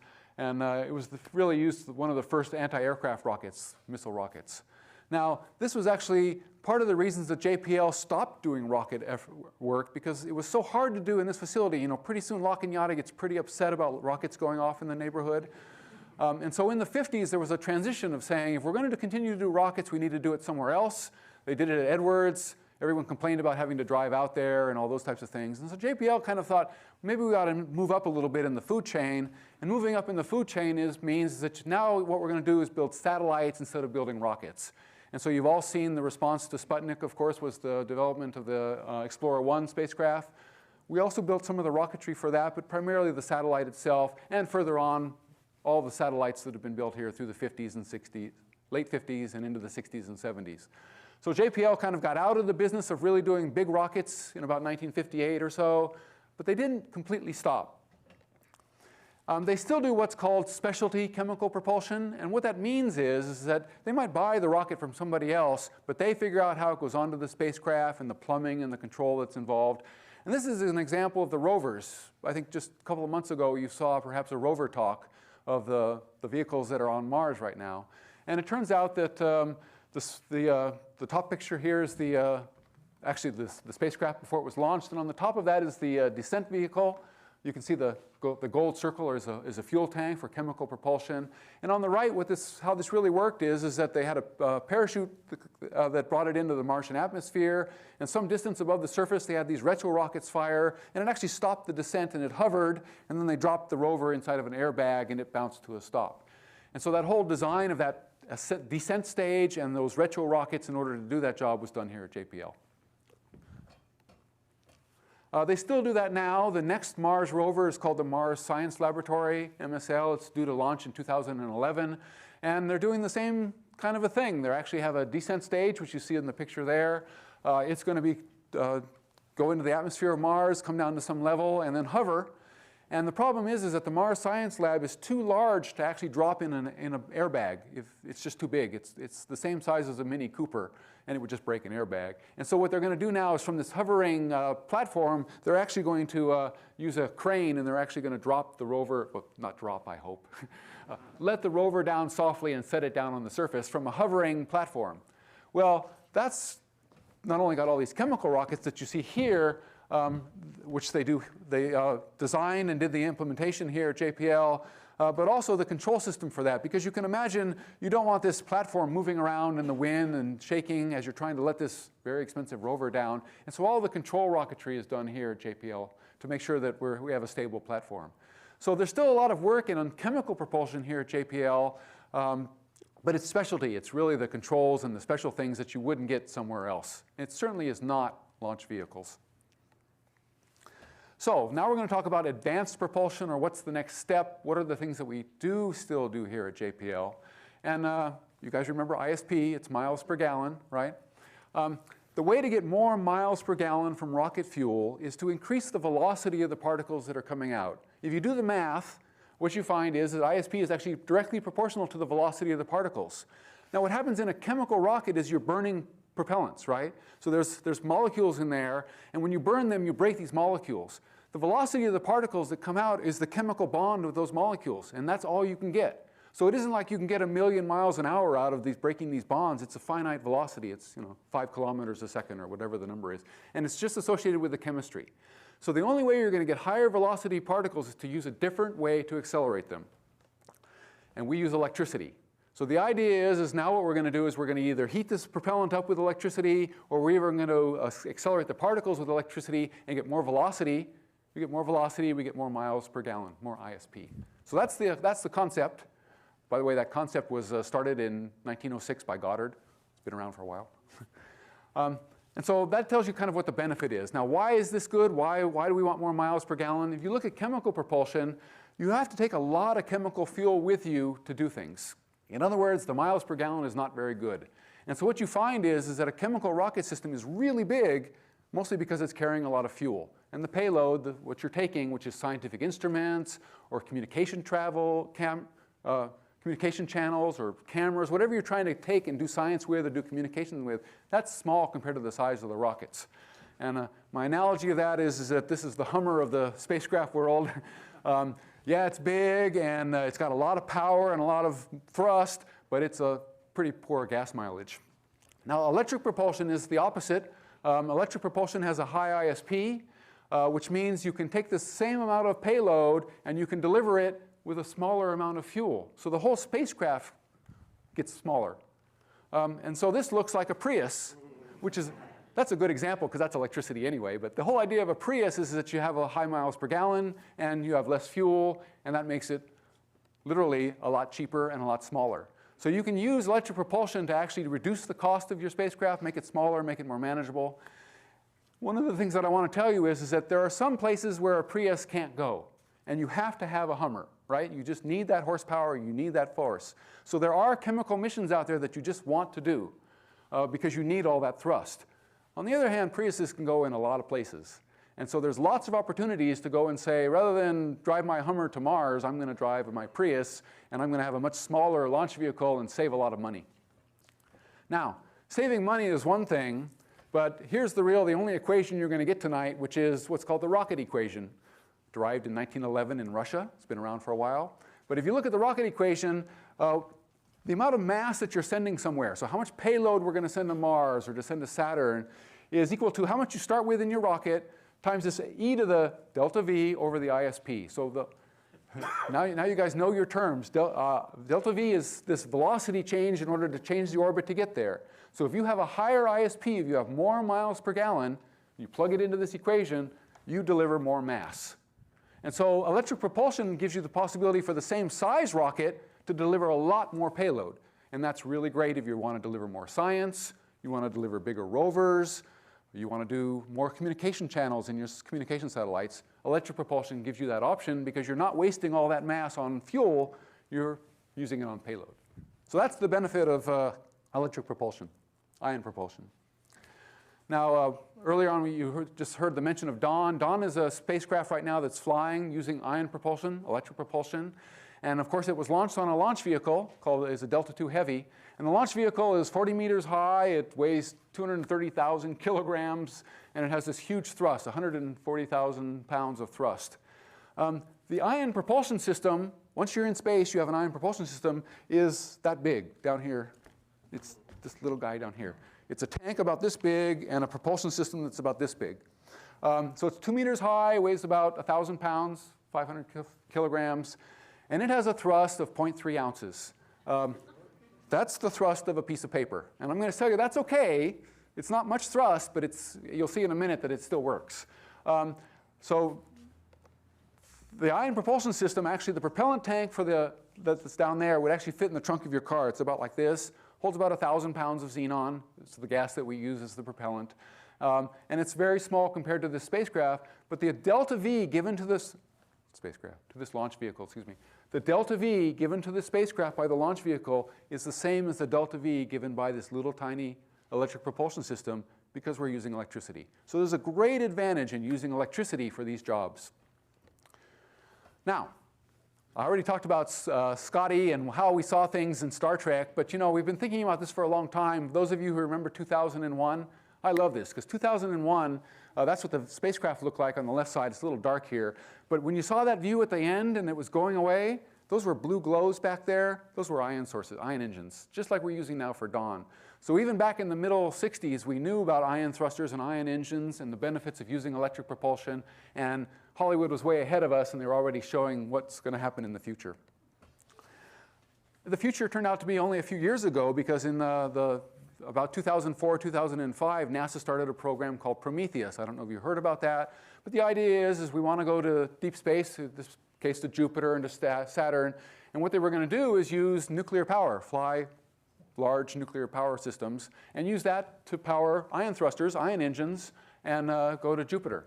So the concepts from the 60s actually turned into the designs of the 21st century, and we made designs for this, and I'm going to actually show you one of these ion engines a little bit later. So we are making progress towards this vision of using ion propulsion, impulse power, to get to the outer reaches of the solar system. All right. Now, we're talking about electric power, and it's very interesting to talk about how much electric power do you need. So you saw a shuttle launch when we started this presentation, right? How much power, electrical power, is in a shuttle launch? It's 2.5 million newtons of thrust, 500,000 pounds of thrust. This specific impulse number is 453 seconds. That's the units of it. How much is that in power? Well, you go and do the math. I don't expect you to do the math, but it turns out it's 5 gigawatts of power. So the shuttle generates 5 gigawatts of power. Now, for those of you who remember Back to the Future, that means we could do time travel, right? 2.7 gigawatts, Tom, what the heck? No, the way to think about it is that California actually uses 40 gigawatts peak power in the summer. So that's a lot of power. And what that means is electric propulsion will never be used to launch spacecraft off the Earth. It just takes too much power. You need so much thrust to overcome the pull of gravity at the Earth that it's just impractical. But if you can get an electric propulsion system out into space, where the gravity is just the sun and the Earth and the moon, and you're far enough away, then a little bit of energy, a little bit of power, and a little bit of thrust can really move your spacecraft around. And so you need 10 or 20 kilowatts. Now the question is, where do you get that power? Well, you get it from solar cells, solar arrays. You take them off of your roof and you put them on your spacecraft. It's the other way around. So this is an example. That's actually the Dawn spacecraft that's presently flying, and this is one of their wings, and it's about a 35-foot-long solar array that unfolds from the spacecraft after it's launched, and it collects sun power out when you're out in orbit, and that becomes the electrical power that is used to fly electric propulsion systems. And if you actually look at the Dawn spacecraft, I don't have any good pictures of that, but this is an artist's rendition. So there's a nice, relatively small spacecraft in the middle. There's an ion engine, and then there's these big wings, which are the solar cells, creating the power that's being used in order to do electric propulsion. Now, let's review a little bit about this difference in thrust. Here we go. Again, on a chemical rocket, what you can see is that when it starts, oh, good. Here's a chemical rocket starting off, and we're going to look at the thrust. Start, 1, ignition, and liftoff of the Delta rocket carrying Gravity Probe B, testing for truth in the physics of our universe. Lots of thrust, everything happens. All right. Now, a short time later, it's done. In other words, a chemical thruster runs for typically on the order of 30, 40, 50 seconds, and then it's done. It's an enormous amount of thrust right away. So what that means is that you're getting all of your impulse, your push, right away. So you're going right up to speed, and you're going very, very fast, and then you coast the rest of the way wherever you're going. If you're going to Mars, you're coasting, because all the acceleration is done in the first couple of minutes by this very high thrust system. Now, let's look at an electric propulsion system. So now we're going to do a video of what happens with electric propulsion.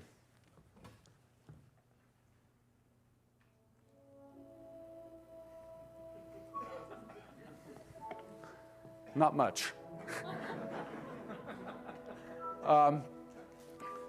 Electric propulsion systems, remember, have a force of 1/3 of an ounce, or 1/2 of an ounce, like a piece of paper. But the good news is that there's no drag in space, right?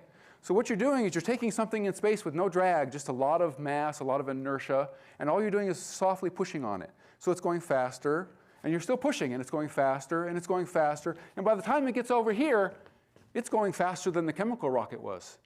And so what actually happens is that if you're going far enough away, by the time you're getting out there, you're going so much faster that you actually get there quicker. You have to keep thrusting for long periods of time. And it was, when I was going to do this, I actually had a chair where you can actually push a chair and show how this whole thing works, but it fell off the stage, so I'm not doing that. A thruster has to run an ion thruster has to run for a long period of time, tens of thousands of hours, or in this case, years. The Dawn mission, the thruster is going to run for 5 years. The good news about that is that if you run it chemically, it would have taken 4 or 5 years to get there anyway, about 5 years. And with an ion propulsion system, it also takes you 4 or 5 years, but we use much less fuel. So that's the whole idea of electric propulsion. You're pushing softly, not very much, but there's no drag. So eventually you're going very, very fast. Oh, and I should remember, we just did a study of a mission to Saturn. And it was actually very interesting because we looked at using an electric propulsion system to get there and push this satellite to Saturn. Well, it turns out Saturn's a long way away, like way past the end of the stage there. And so the spacecraft was going faster and faster and faster, and it actually got so fast that when we got to Saturn, we couldn't stop. It was going too fast to stop. It would take too much fuel for us to actually brake and go into orbit. And so we actually had to stop thrusting with the electric propulsion system around Mars, throw that system off and coast the rest of the way because we were already fast enough. We couldn't go any faster and still be able to capture the orbit around Saturn. So this idea of thrusting softly but continuously for long periods of time, you can get some enormous velocities and get there even faster. The ion propulsion mission to Saturn was 3 years less time than the chemical option because it was going so fast at these periods after some period of time. All right. Now, I wrote a book last year on electric propulsion, and my wife has started to introduce me as a rocket scientist. Okay. It turns out that means that it doesn't take much to be called a rocket scientist. And so what I'm going to do now is I'm going to make all of you rocket scientists because the criteria seems to be if you understand how one of these things works, you're a rocket scientist. And in 2 minutes, you're all going to be experts. How does ion propulsion work?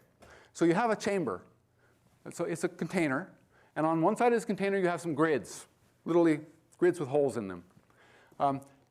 You have a propellant, like a tank of, in this case, it's gas, it's xenon. And you feed that propellant into this chamber. So there's neutral gas in the chamber. And now you put an electron emitter on this chamber. It's called a hollow cathode in this case, but it's called a thermionic electron emitter. It's a good red hot emitter, and it emits electrons. And you hook up a power supply, and you put a voltage between this cathode and the wall, and you draw electrons. So you're just drawing an electron current in this box. And those electrons hit the gas particles. So in this case, it's xenon. So electrons hit the xenon particles and knock electrons off and produce ions. So what you get is you get an ion, a xenon plus, and a couple of electrons. Well, these electrons, which here are pink, go to the wall, and the ions go to the grids. Now, if there's a voltage on those grids, the ions are accelerated. So all you do is just, oh, I'll get to the voltage in a second. I already forgot. It's not very efficient to just run this discharge to the wall. And so what we do is we do very special geometries of magnetic fields and shapes and different configurations to make it very efficient. So only a little bit of electron current is needed to make all these ions. So this shows some magnets and some magnetic fields that are used in the geometry of making these types of thrusters. And then you put a voltage on the grids. So in ions, you made an ion. The ion's coming towards this grid. It sees this very high voltage, 1,000 volts, maybe 2,000 volts, and it's accelerated. That acceleration means the ion's going that way, so the rocket, the thruster, the spacecraft is going this way. And that's all that's involved. Well, almost all. There's only one more thing that's involved, and that is that if you're throwing ions out that way and you're going this way, that means you're leaving all these electrons around. If you're leaving electrons around, there's something called Gauss's law. And what it means is that you get more and more negative, and you charge. Your spacecraft is charging because you're throwing out all the positive charges and hanging on to all the negative ones. And literally, the spacecraft will start to arc and spark and throw lightning bolts because of all this negative charge. So you got to get rid of electrons too. And so what you do is you put a little cathode on the outside also, called a neutralizer cathode, and you just spew out a few electrons also. So you're shooting out an ion beam. You're also shooting out a few electrons, and you get rid of all this charge. Everything is stable and nice. You're all rocket scientists now. That's literally all that's done in an ion thruster. Now, of course, the engineering is way worse than that. So these are actually pictures of the Dawn hardware. The solar array I already showed you. The power from the solar array comes into these boxes, which are power conditioning units that turn it in from the 100 or 200 volts of the solar array into the 1,000 volts for the accelerator. And we have to run this electron discharge. We have to get these cathodes hot. There's all this different power supplies that are needed. That's all these power processing unit here. I mentioned there's a tank of xenon. You see it up there at the top. And below that is the control system so that the xenon gas goes where we want it to go and at the right rate. And then it goes to the thruster. But now the thruster also has a gimbal on it because you want to be able to point this thing a little bit. Remember the shuttle engines were moving around a little bit? They're gimbaled a little. Same thing with a rocket engine. You want to take this ion thruster and move it around a little bit. So there's a gimbal that you have to control. So the hardware is complicated. There's a lot of power supplies. There's a lot of controls for gases. There's a lot of parts and pieces. And so an ion thruster system that you see like this, it's got to work. It costs about $20 million. So it's rather expensive, but I have to tell you that if you were to launch this chemically, it would cost you $100 million to buy that big Hummer, that big launch vehicle. So it's still cheaper than doing it chemically, but it is a complicated system. So I showed you I showed you a schematic of an ion thruster, and of course it really does look like that. On the left-hand side, these are the magnetic fields I was talking about. These are actually the magnets. You see those magnetic field lines, and that's the ionized gas, and it's being held in by these magnets. A very efficient thing to do. This is a picture in my lab that I took about 2 months ago of an electron emitter. That's the cathode producing these electrons with xenon. So that's a cathode discharge. I mentioned we have these grids. I left my arrow out here for a reason. These grids are actually a bunch of small holes, and the ions go through these small holes and form these little beams where you can actually see them. These are the little tiny beams coming out of every single row of holes and forming the big beam that goes out. And on the right, you can see actually what ion thrusters look like. They're mostly grids and some type of a chamber. So I always tell people electric propulsion is a lot of fun because not only are you doing these, not as much fun maybe as chemical, now that I'm thinking about it. Those things blow up. But this is really fun because you get these beautiful glows and pictures, and you can actually go in and do diagnostics and understand where all these particles go. So it's a very interesting field. And it really looks like the drawings. Now I thought I'd take just about 5 or 10 minutes and talk about the history of ion propulsion, because certainly we didn't do it first here. The very first research program in actually building hardware for flight was started in 1957, so over 50 years ago. And that was done at NASA Lewis Center, which is in Cleveland. It's called NASA Glenn now. And in 1959, JPL said, hey, maybe there's something to this electric propulsion, and they started a study group here on lab. In 1959, the first ion thruster used cesium, which is a liquid metal, was operated by Ted Forrester. And the first mercury thruster, which is shown here, this is a mercury thruster, was operated at NASA Glenn by a guy named Kaufman.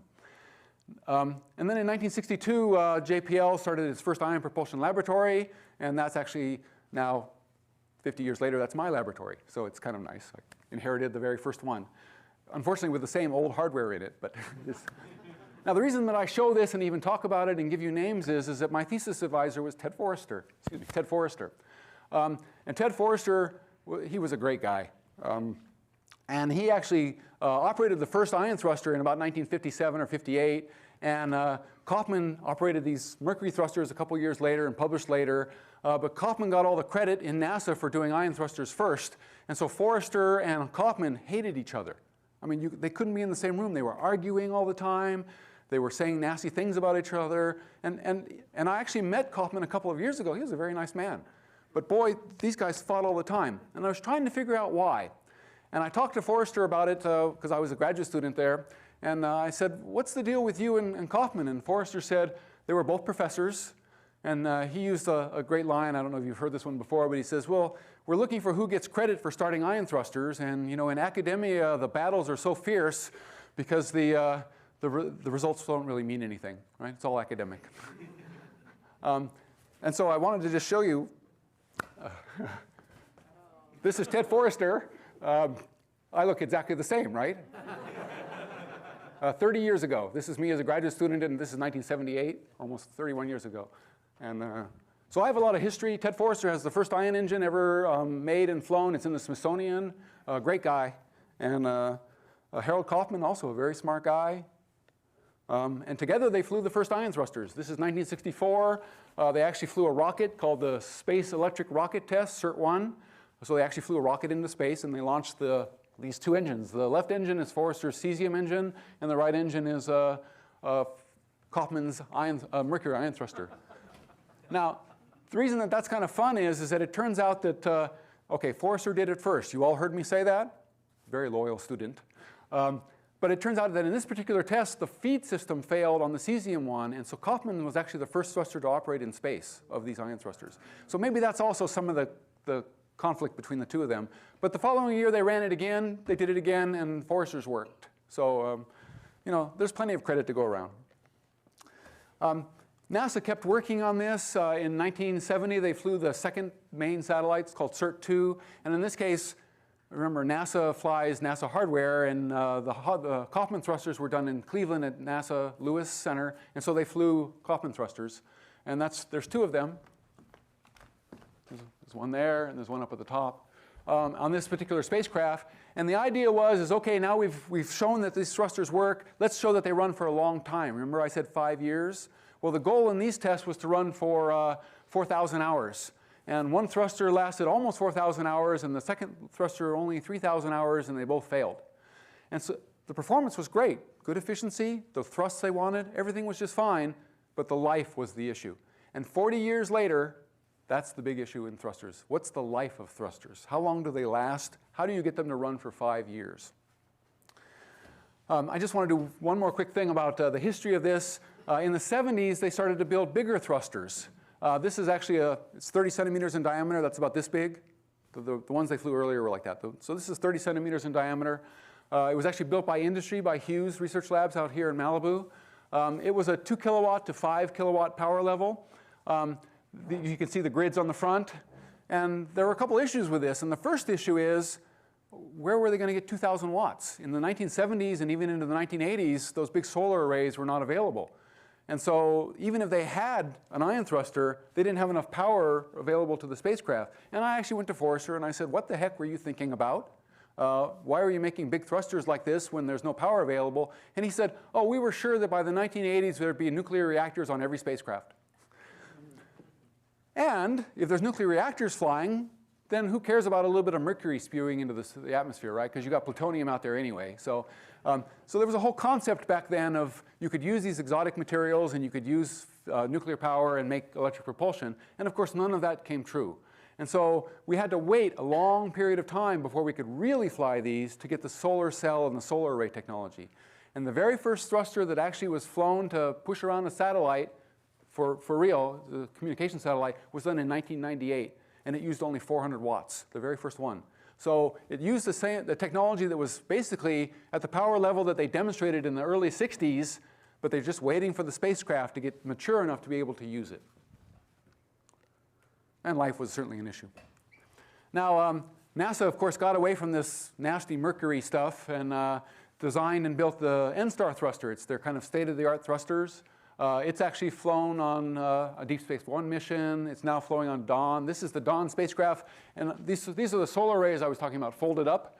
And here's the N-Star ion thruster here at the bottom. There's actually 3 of them. And so this is actually the state-of-the-art thruster as far as NASA is concerned. But how long does it last? Well, it turns out that when you look back at the life tests of all these thruster pieces, they had 65 life tests from 1961 to 1995. All of them failed. Every single one of them didn't meet the design life. And so JPL stepped up and said, look, if we're going to fly this thing, we need to understand life and really take this on as our responsibility and make these thrusters work for like thousands of hours. And so we put in our own test facilities. Here's a picture of the large vacuum chamber, because we're simulating space. That's been pushed into this region here. And the reason for showing you this picture is you see that building, that's a block wall. That's that same block wall. The rocket engine was on the other side of that wall. So they did chemical stuff in this same building back in the 40s and 50s, and now we do electric propulsion stuff in it in the 90s and the 21st century. And if you look inside these big vacuum chambers, this is looking down the bore. That's the ion thruster at the end. These are these big panels. We actually coat them with graphite so they don't erode very fast. And we test these things for a long period of time. Now, the first N-Star test was 8,000 hours, which was 1995. 8,000 hours is almost a year. And it actually successfully passed that test. That was the very first one that ever passed. And this is a fun picture because I think you can see here propulsion is still a dirty business. That's Dr. J. Polk, covered with graphite from working inside of this chamber. He doesn't look very happy, does he? But he ran this test. It was a very successful test. There were some issues that they found. They fixed them, and they started the next test, which was 30,000 hours. 30,000 hours is about 3.5 years, something on that order. And they ran it for that period of time, and they took it apart. It was still running just fine, and they found lots of things that were wearing out. And I was telling you there are ions inside this chamber. The ions go out and make thrust, but the ions also hit the pieces on the inside, and they erode it by sputtering. They hit the surface, and they sputter the material away. And so this erosion is mostly what the life-limiting issues are in a thruster. And you actually look, this is the electron emitter I was showing you the picture of. This is kind of the end view. At the end, it looked nice and beautiful here at the beginning of the test. At the end of the test, the front plate was eroded away.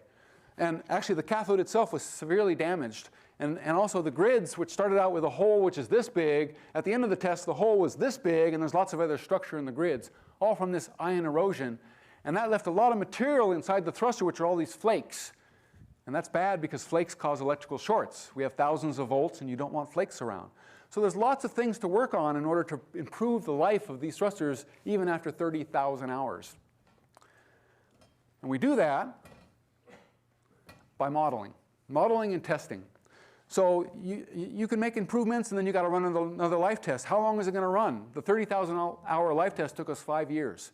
Well, I want to run 50,000 hours. Well, that's going to take us 10 years. And I'll be honest with you, I don't have 10 years to sit around listening to the Blue Danube waltz, right? So the way we get around that is that we actually create very detailed models of these erosion processes. These are plasma physics models.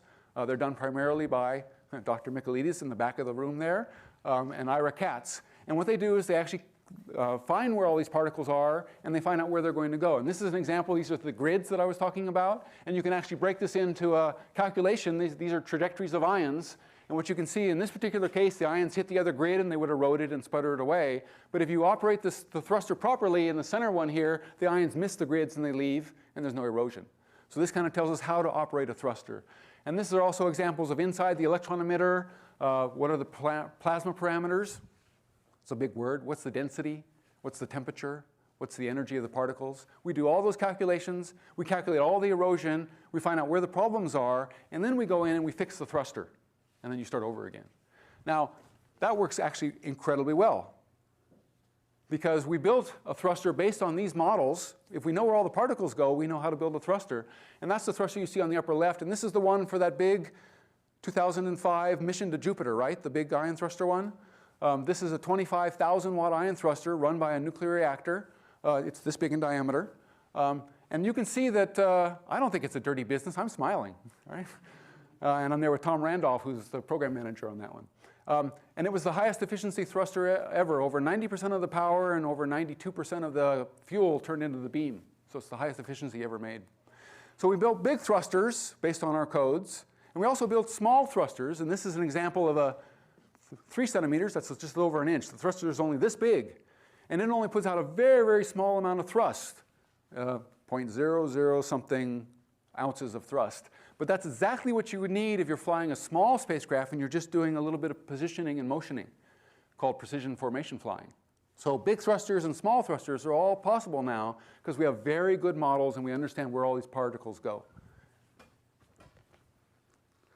All right, now having said that, there's lots of different kinds of thrusters. And I started out this lecture thinking I'm going to talk about different ways to do electric propulsion, and who has time for that, because ion thrusters are so much fun. There's lots of different ones with different characteristics. Arc jets, these Hall thrusters are actually a very popular thruster in Russia. That's this one here. That accelerate particles, there's a channel. It doesn't use grids. It uses electromagnetic fields to accelerate these particles. There's these very, very high power thrusters. This is 200,000 watts of a thruster, and it's running with liquid lithium in it. And also a pulse inductive thruster, megawatt level thrusters. So if we get nuclear reactors out there, there's lots of different thrusters that you can use. And there's even smaller thrusters. I was talking about this little 3 centimeter, 1 inch diameter thruster. Well, maybe there's even smaller ones that we have to do, and those are called colloid thrusters, which I'm going to get to in just a moment. I forgot I put this in. So let's take just a minute and talk about applications of ion thrusters, and then I'm going to show you this really, really small thrusters. It turns out that this whole idea of launching spacecraft into the solar system and using electric propulsion to get there works great. You can also do that around the Earth.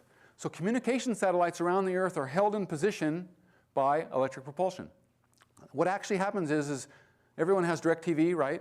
All of you wish you were watching the UCLA game with me right now on DirecTV. DirecTV uses what are called geostationary satellites. They're in orbit around the Earth, and they're stationary over wherever we are. That's at a given location. And the Earth's axis is tilted relative to the solar system. And these are on the equator. So they're going at this angle. All right. The sun is over here, and the spacecraft is going at this angle. So that means every time it's at this point, it's being pulled into the sun. And every time it's at this point, it's being pulled the other way. And so what actually happens is there's a lot of motion of this orbit. It's being tried to be pulled down into the orbit of the sun. That means it's no longer stationary. And you can push it back into position using electric propulsion. Now, historically, they did this with chemical rockets, and they would launch 5, 6, 7,000 pounds of fuel with a chemical rocket. And now we actually launch about 300 pounds of xenon, and we do it with an electric propulsion system. And it costs about $10,000 for every pound of chemical fuel, or every pound of fuel you take into orbit. So if you're saving thousands of pounds of fuel, you're saving millions of dollars on every launch. Remember we talked about lower cost with running your Prius? Or what you can do instead, oh, and this is an example. This is actually satellite radio. These are the thrusters right there. You can see them actually on the bottom of the spacecraft. This is stowed. Here's the solar array. Here are these thrusters. These are the Boeing satellites. Or what you can do with these thrusters, instead of actually saving the money, is instead go ahead and launch a bigger launch vehicle and take more channels with you. And so you can save, it turns out you can save $10 or $15 million on every launch by using electric propulsion, or you can add 10 or 15 channels of DirecTV. Well, that's where you make all the money, right? More channels. So they actually make these very big satellites to do hundreds of channels of DirecTV and satellite radio using electric propulsion. And as a matter of fact, electric propulsion is used in, this is a chart from Aerojet, but there are 226 satellites orbiting the Earth right now that use electric propulsion to position themselves. So it's a very, very common application around the Earth. And the reason is that around the Earth, if the thruster lasts for like 10,000 hours, that's long enough. And the thrusters we have now, you saw the N-star thruster lasted 30,000 hours, we can do that. It's the thrusters that are going for deep space that are hard, 50,000, 60,000 hours. And that's why we still have a program here at JPL, is to get even more life out of these thrusters for deep space missions. And I showed you this facility that we do for life testing here at JPL. That was actually borrowed from a national laboratory, kind of old hardware we kind of klooched together. Out in industry, of course, it's communication satellites. DirecTV makes a lot of money. And so their life test facilities are spectacularly beautiful. This is actually down at Boeing in Torrance. That's where we did an enormous life test a few years ago, showing that the thrusters lasted long enough. Very, very beautiful. You can eat off the floor. It's really nice. Anyway, finally, I'm almost done, but I wanted to talk about this very, very small thrusters. So I talked about big ones for pushing around satellites and getting to Saturn. But there's other missions out there, and they're astrophysical missions. This is one where what they want to do is they want to measure gravity waves. Gravity waves are predicted by Einstein's theory of relativity, saying that the space is going to bend on these waves associated with gravity. And if you put what's called an interferometer, which is an optical method for measuring displacements out in space, you can actually detect these waves, because one will move and the other one won't, and you'll be able to see that these gravity waves exist and prove Einstein is right, which apparently everyone likes to do. In order to do this, it turns out you have to position spacecraft 5 million kilometers apart, right? Millions of miles apart. And you have to hold them in that position to 10 to the minus 9 meters. Right? A meter's this big, so 10 to the minus 9 meters is really small. Now, you would think you could, I said there's no drag in space, right? Okay, that's true, but there's also lots of stuff going on in space. There's light from the sun, that's pressure. The photons from the sun put pressure, and they can push spacecraft around very slowly. Certainly enough to move 10 to the minus 9 meters. And also the solar wind is actually electrons and charged particles, and that also moves spacecraft around. So to hold these satellites in position for this interferometer to work takes about 10 to the minus 5 pounds of thrust. It's the weight of a mosquito. And the precision to hold it in that position is the weight of the whisker of the mosquito, 0.1 micronewtons. Now, how do you do that? Well, we use inkjet printers. The way an inkjet printer works is ink is a conducting fluid. So you wick ink through a needle, you put in the same grids that I use in my ion thrusters, and you accelerate those charged particles, and you form a beam. It's a very small beam, and it has a very, very small amount of thrust, micronewtons. But it's exactly what's required for this type of an application.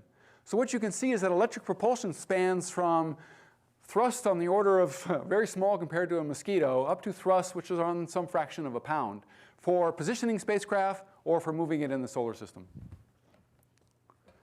Whoops, back up one. So people are using these for different applications. I just wanted to mention NASA isn't the only one. These are international missions. This one up here, they sent the SMART spacecraft. ESA, the European Society, sent this spacecraft to the moon using electric propulsion. This is the Japanese sent a spacecraft to an asteroid. They actually tried to pick up a sample and bring it home. The spacecraft is on the way home. They're not sure they got the sample, but we'll find out. And pretty soon they're going to, the Europeans are going to go to Mercury using an ion propulsion system. That actually, interestingly enough, they're coming to JPL and asking us for help to make it last long enough, to have enough life. Because of our modeling and testing capability, we're actually the experts in making them last long enough. So finally, to finish up, electric propulsion is really a great thing for lots of missions. If you wanted to do things like go to an asteroid or to a comet and pick up a sample and bring it back, well, you can do that with electric propulsion way better than you can do it with a chemical system, because the spacecraft is small enough that it can be easily launched. It motors around the solar system, and then it motors back and can be recovered. The same is true for actually landing on the spacecraft. These are sample returns. These are just rendezvous looking at them. So these are applications of electric propulsion. The mission, or this picture on the right I'm showing you is, remember I talked about that one that went to Saturn that went too fast? That's the spacecraft. Big solar cells, run around, head for Saturn, but stop thrusting near Mars so you don't go too fast.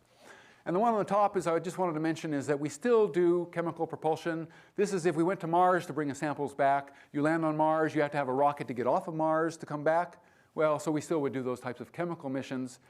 But I'll be honest with you, my point of view is once you're outside the orbit of Mars and you're away from all that gravity, use electric propulsion to get back. Because that's a lot better. So let's just hope that the missions in the future are electric propulsion, because not only is it really a great job, everyone in the room is going to buy a Prius these days, right?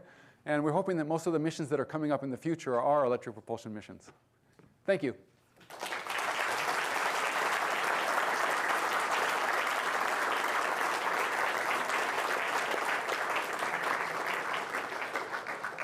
So questions? You're all rocket scientists now. You know exactly how to do this.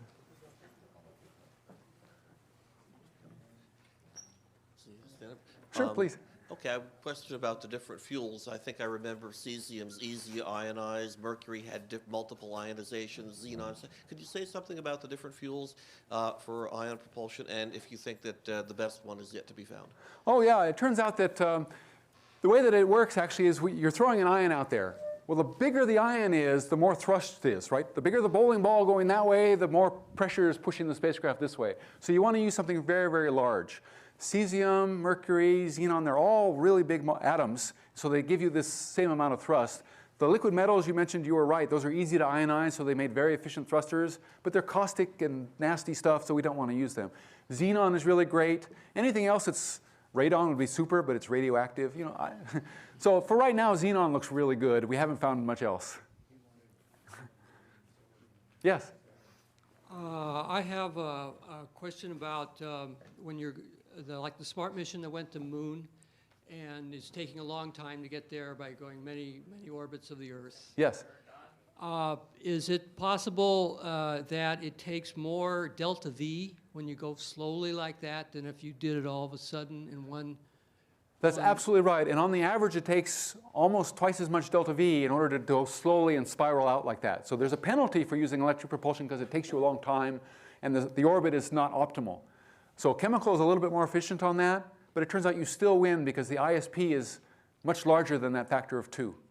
Right. We do ISPs of thousands of seconds instead of just hundreds.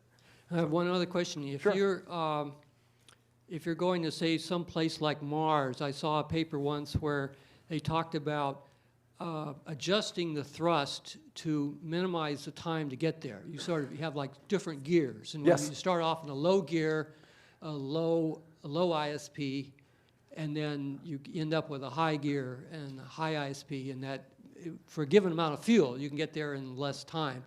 But he is a rocket scientist. That's exactly right. Right. But is that something you ever want to do with an ion engine? Yeah, it turns out that you do want to do that. That's called variable ISP operation, and that's what we're trying to do now is change the range over of ISP that our thruster will run at, so you can do more, more thrust when you need it, more miles per gallon later on when you need it at different locations. And that's part of our research and development effort. Absolutely. Yes? Are these meant to like replace the chemical thing, like propulsions? Yeah, it turns out not for launching off of the Earth because it just takes too much force, too much thrust. But once you're out in the solar system and the gravity is small, then it's meant to replace chemical rockets with these electric ones. Yes? Cool. And you save a lot of money or you deliver a lot of mass. Those are the good things. Exactly.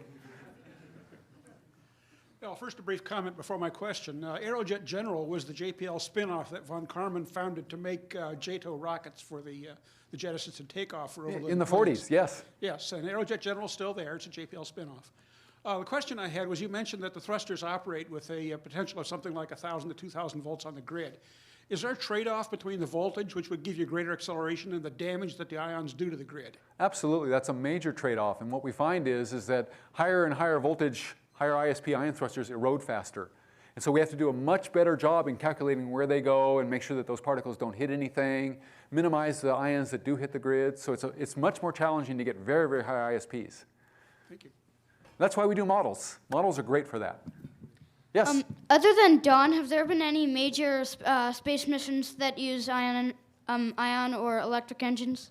Well, before Dawn, there was something called Deep Space One, and you heard about that one. Yeah. And that's for NASA. That's it. I watched the impact online. That was neat. Oh, okay, good. Yeah. Yeah, and so we're hoping for another one coming up in another few years. So, and the next one, I think that's the Europeans just launched something called GOCHI, and that's a Earth orbiting, Earth measuring things in Earth, and it has ion thrusters on it for positioning that spacecraft in orbit. We're hoping more and more. Everybody should love this. I do. Speaking of fun with rockets, you mentioned the occasional tendency of chemical rockets to blow up and cause a little excitement.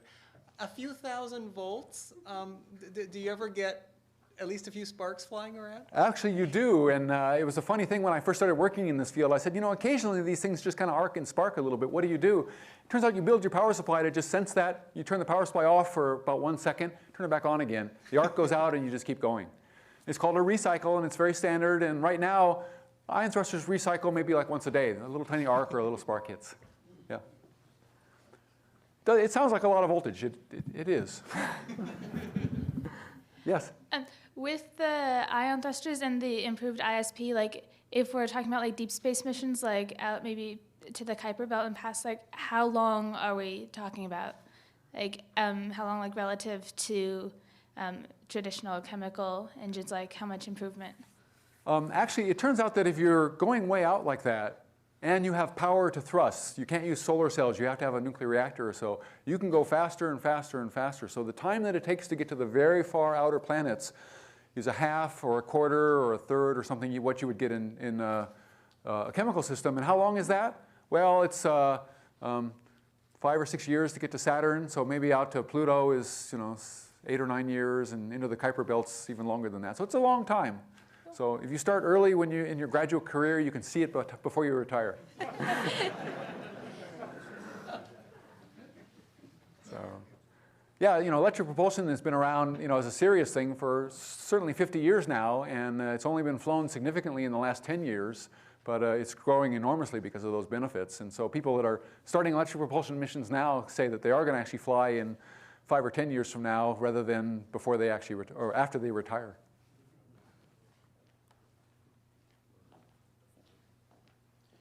Well, it took 50 years to get where you are right now. What do you expect in the next 50 years? Oh, good, actually. It turns out that there's a lot of, what we're doing is we're working on making better electric propulsion thrusters, right?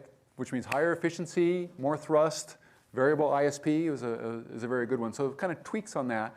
And then the other thing is I showed all those different types of ion thrusters.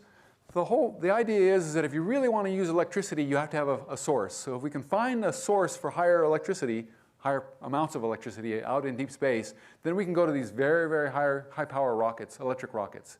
And those have very short life. That 200 kilowatt one that I was showing you there, that's like 50 hours. So there's all this work to be done for very, very high powers, and that's the next wave of work that's coming forward. Very high power or very low power.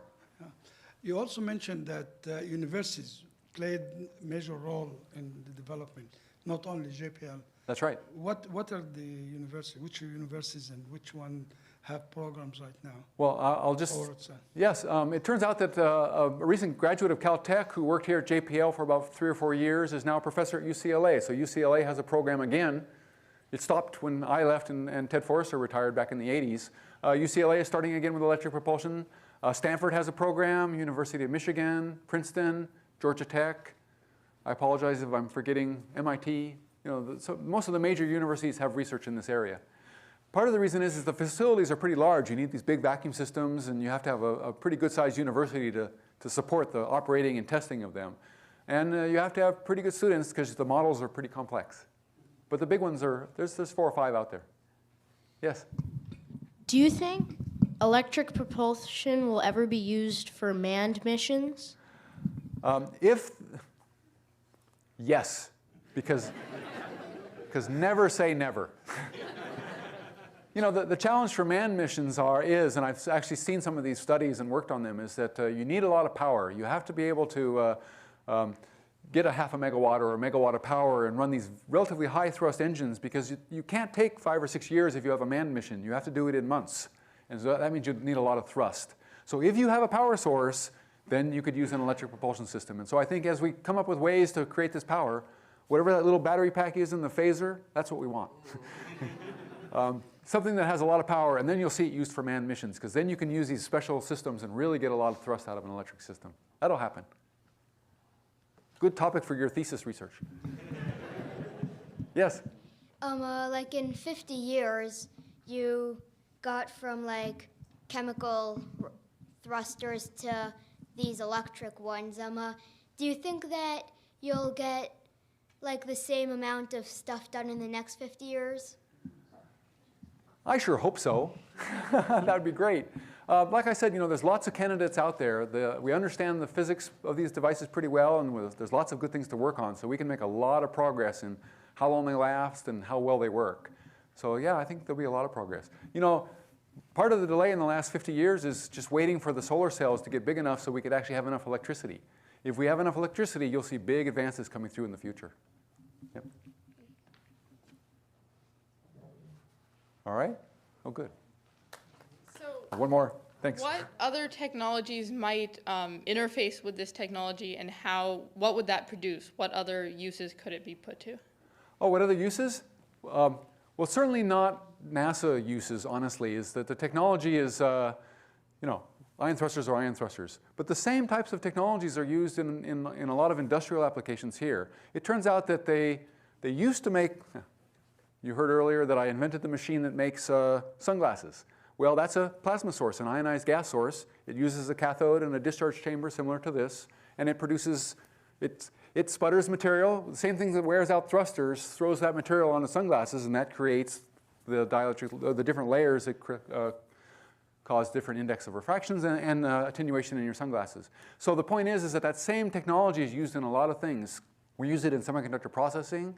We use it in making coatings on sunglasses, on windows, on parts and pieces for the medical profession.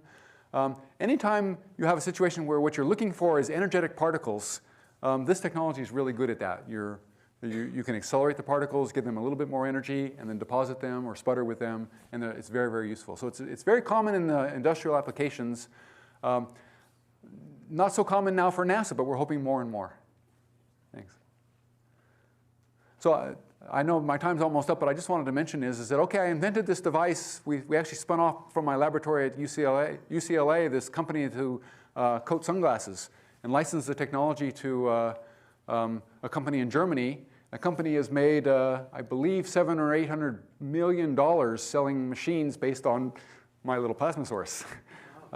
It turns out sunglasses are $1 to $2 billion a year of business, and so they've sold about $15 billion worth of sunglasses. And I'm the inventor of the basic device that made this possible, and I have a really nice BMW. And the reason is that, you know, doing this type of work, this is research and development, it's doing the scientific research and the modeling, it's really fun and interesting. And for me, it's way more interesting than making money. And so I think I'll always have a job doing these types of things because it's fun and I enjoy it. And hopefully, you know, people that are just interested in making money are now being fired by AEG and those types of things, right? So even though they were rich, they're going to get their own. And us, you know, scientists and engineers, you know, we're always going to be very interested and very satisfied with our work. I really enjoy this, and I really like doing it. I'm glad I had a chance to talk to you about it. Thank you.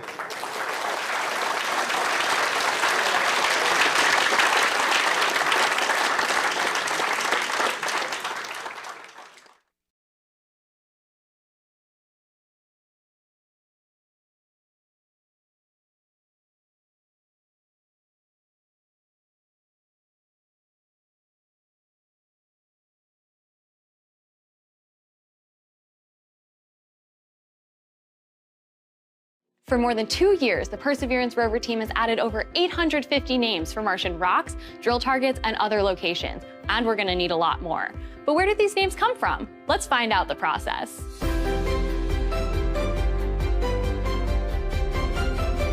Here in the operations area for the Perseverance rover, the team is driving into new Martian terrain every day, just like our other rover, Curiosity. I'm joined today with Tina Seeger, who's going to tell us a little bit about her role on the rover teams and why it's important. Well, I'm a geologist who studies rocks on Mars. So just like on Earth, geologists on Mars rely on familiar names on a map to understand the landscape and communicate with each other about the rocks seen by the rovers. Curiosity and Perseverance are located in different craters, more than 2,000 miles from each other, and naming rocks in those craters after places on Earth. Curiosity just drilled Ubahara, named after a national park in Brazil, and Perseverance is studying Belva Crater. Belva is a town in West Virginia named after Belva Ann Lockwood, who was one of the first women to run for president. So who decides the names on Mars? Well, official names get assigned by the International Astronomical Union, which has strict guidelines for features across the whole solar system. Small craters on Mars must be named after small towns like Belva or like Jezero, where Perseverance is located, which means lake in many Slavic languages. Smaller features like rocks, cliffs, meteorites, those get nicknames chosen by the rover teams that are not official, but they do stick. How do you come up with the names for these smaller features like rocks? Well, in the 90s, they came up with names on the fly, and that's why you got silly names like Barnacle Bill, Indiana Jones, but now we compile lists of names ahead of time based on different themes. We draw a grid on the map where each square is a different quadrant that represents a different theme. Curiosity has used names from South America, Scotland. Perseverance uses names from national parks around the world. How were these names decided? Names can come from anywhere in your imagination. Going back to Pathfinder, a rock looked like the face of Yogi Bear and got the name Yogi Rock. This meteorite is Heat Shield Rock, which sits near debris from Opportunity's heat shield. Drilled rock samples that Perseverance has dropped for collection also have names like Bear Wallow, which is named after a hiking trail in Shenandoah National Park. One of my favorite Curiosity targets is called Bonanza King, which is named after the Bonanza King rock formation near Death Valley. Here, we see an area that resembles a strip of bacon when viewed from space, so we jokingly called it the Bacon Strip. Since arriving at the site with Perseverance, we had to give it a name that fit the Shenandoah theme, so we chose Hog Wallow Flats. If you could come up with a name for a rock, what would it be? I spent 7 summers as the Night Skies Ranger at Mount Rainier National Park, so I'd probably pick something named after Mount Rainier or a place that's special to me inside the park. Luckily, I got to map the Mount Rainier Quadrant in Jezero Crater, so if we drive through it, that dream might become a reality. To get the latest updates on Curiosity and Perseverance, follow @NASA JPL and @NASA Mars on social media, or take a deeper dive at mars.nasa.gov.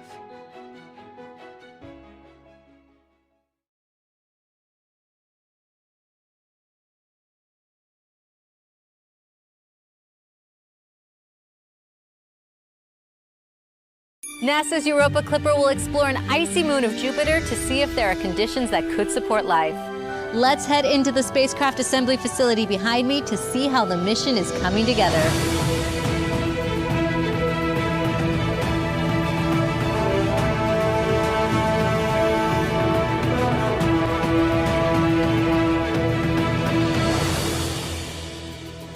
I'm Raquel Villanueva, here today with Jordan Evans and Trina Ray. Before we can head inside, there is one more step we need to take. We have to gown up. We have to protect the spacecraft from us, all the particles that might fall off of us. So to cover our hair, we have to not wear makeup, no perfume. The Europa Clipper mission is a spacecraft that we're sending out of the Jupiter system. It's going to orbit Jupiter, but fly by the moon Europa. And it's a moon that is, we think, has an ocean underneath. And we want to investigate that. We'll be in this room until we ship to the Kennedy Space Center for our launch campaign in the late spring of next year, 2024. During that time, it'll make a couple of trips out of this building for testing. We have so many questions about Europa. We have an icy crust with an ocean underneath, and the water that's in that ocean has been sort of, churning and stewing for like 4 billion years. And so we've got a lot of questions to try to answer about the interior or about the geology or about the composition. To answer those scientific questions, obviously we have to get to Europa first. So one of the key elements of the spacecraft design is being able to bolt the spacecraft onto the rocket. That'll give us the energy we need to get to Jupiter. And then once we're at Jupiter, being able to generate electric power and accommodate our very large solar panels and our very large high gain antenna to send that science data back to Earth. And all of that has to be done with materials that are safe for the immense radiation environment at Europa. Jordan, what are we looking at here? Starting at the far end, that's the interface to the launch vehicle. That's where we bolt Europa Clipper to the Falcon Heavy rocket. And from there, that cylindrical portion, inside there are our propulsion tanks. There's that red cover, which is protecting some sensitive communications electronics where our large high gain antenna mounts. And then you'll see there's some paper on the outside. And those are actually patterns for the sewing that's required on our thermal blankets. Thermal blankets with the right optical properties to maintain the temperatures of the vehicle, as well as provide protection from micrometeoroids. Trina, can you kind of tell us more about the instruments that we can see here? We don't have all of our instruments on board yet, but what we do have is over here, kind of around this way, are 3 of our cameras. They're installed on that far piece right there. We have cameras that operate in the visible. We have cameras that operate in the infrared, cameras that operate in the ultraviolet. Those all look at Europa at the same time, just in different wavelengths. But then we also have a thermal imager. So think of that as like the night vision goggles, right? So what you're looking for there is a thermal signature. So imagine you have this ocean and it's churning away and it makes the ice right above it a little bit warm. And so the thermal imager will be able to tell you that. And seeing the spacecraft up close, I just want to know, what does this mission mean to the both of you? It represents the hundreds of thousands, the millions of hours of the dedicated engineers and technicians and scientists. I treasure my job every day. I come to work and I'm like, we're going to do our part. We're going to answer these questions, but we're going to ask the next questions for the next generation to be inspired and to build their spacecraft and go. Thanks for watching, Spacecraft Makers. If you have any questions about Europa Clipper or want to see something in the series, let us know in the comments.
Now, the Goebel mission actually came to an end in 2013. It re-entered over the Falkland Islands when its supply of xenon gas ran out.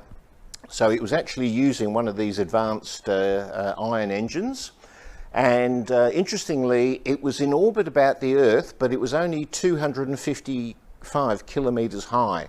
So the International Space Station is up at 400 kilometres high, and they can't bring that down much lower because there's enough air there for it to actually cause friction effectively, and which would bring it down and cause it to deorbit. So how on earth did this spacecraft, shown there with its iron engine out the back in this artist's impression, how did it actually manage to go at 255 kilometres? And it was up there for years. It wasn't something that was very, very short. And it was, in fact, the tiny thrust from the iron engine throwing the xenon out the back was enough to actually keep it at that height. So it was just enough to counter the amount of friction causing it to deorbit. And it was only when the xenon actually ran out that it came in.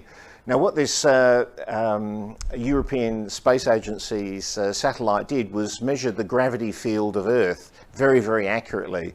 And it was able to measure Earth to within centimetre accuracy at that particular height.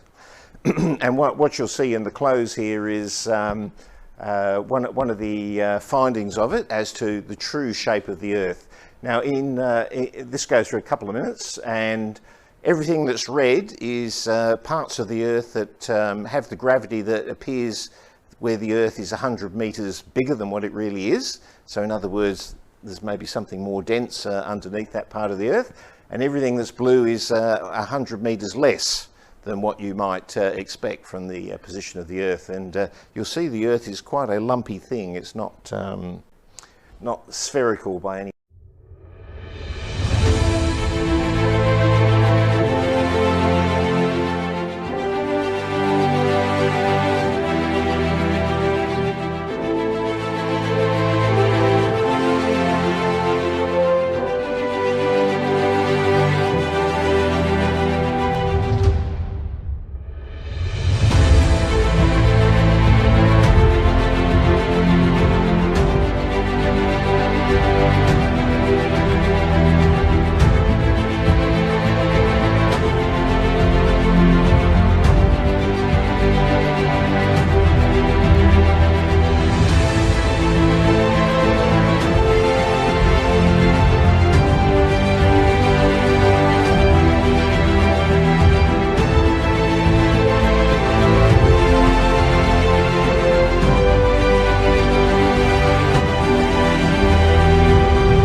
Very lumpy Earth, very, very lumpy Earth.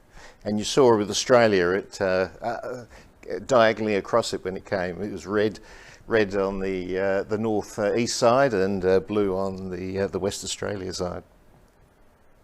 So that's effectively a 3D graph of Earth's gravitational field. Yes, correct, at any point, which immediately tells you something about what's going on in the mantle and that below. In other words, the composition is not the same, not homogeneous everywhere. And with that, we'll close the meeting, and we'll see everybody at the October meeting. Thank you.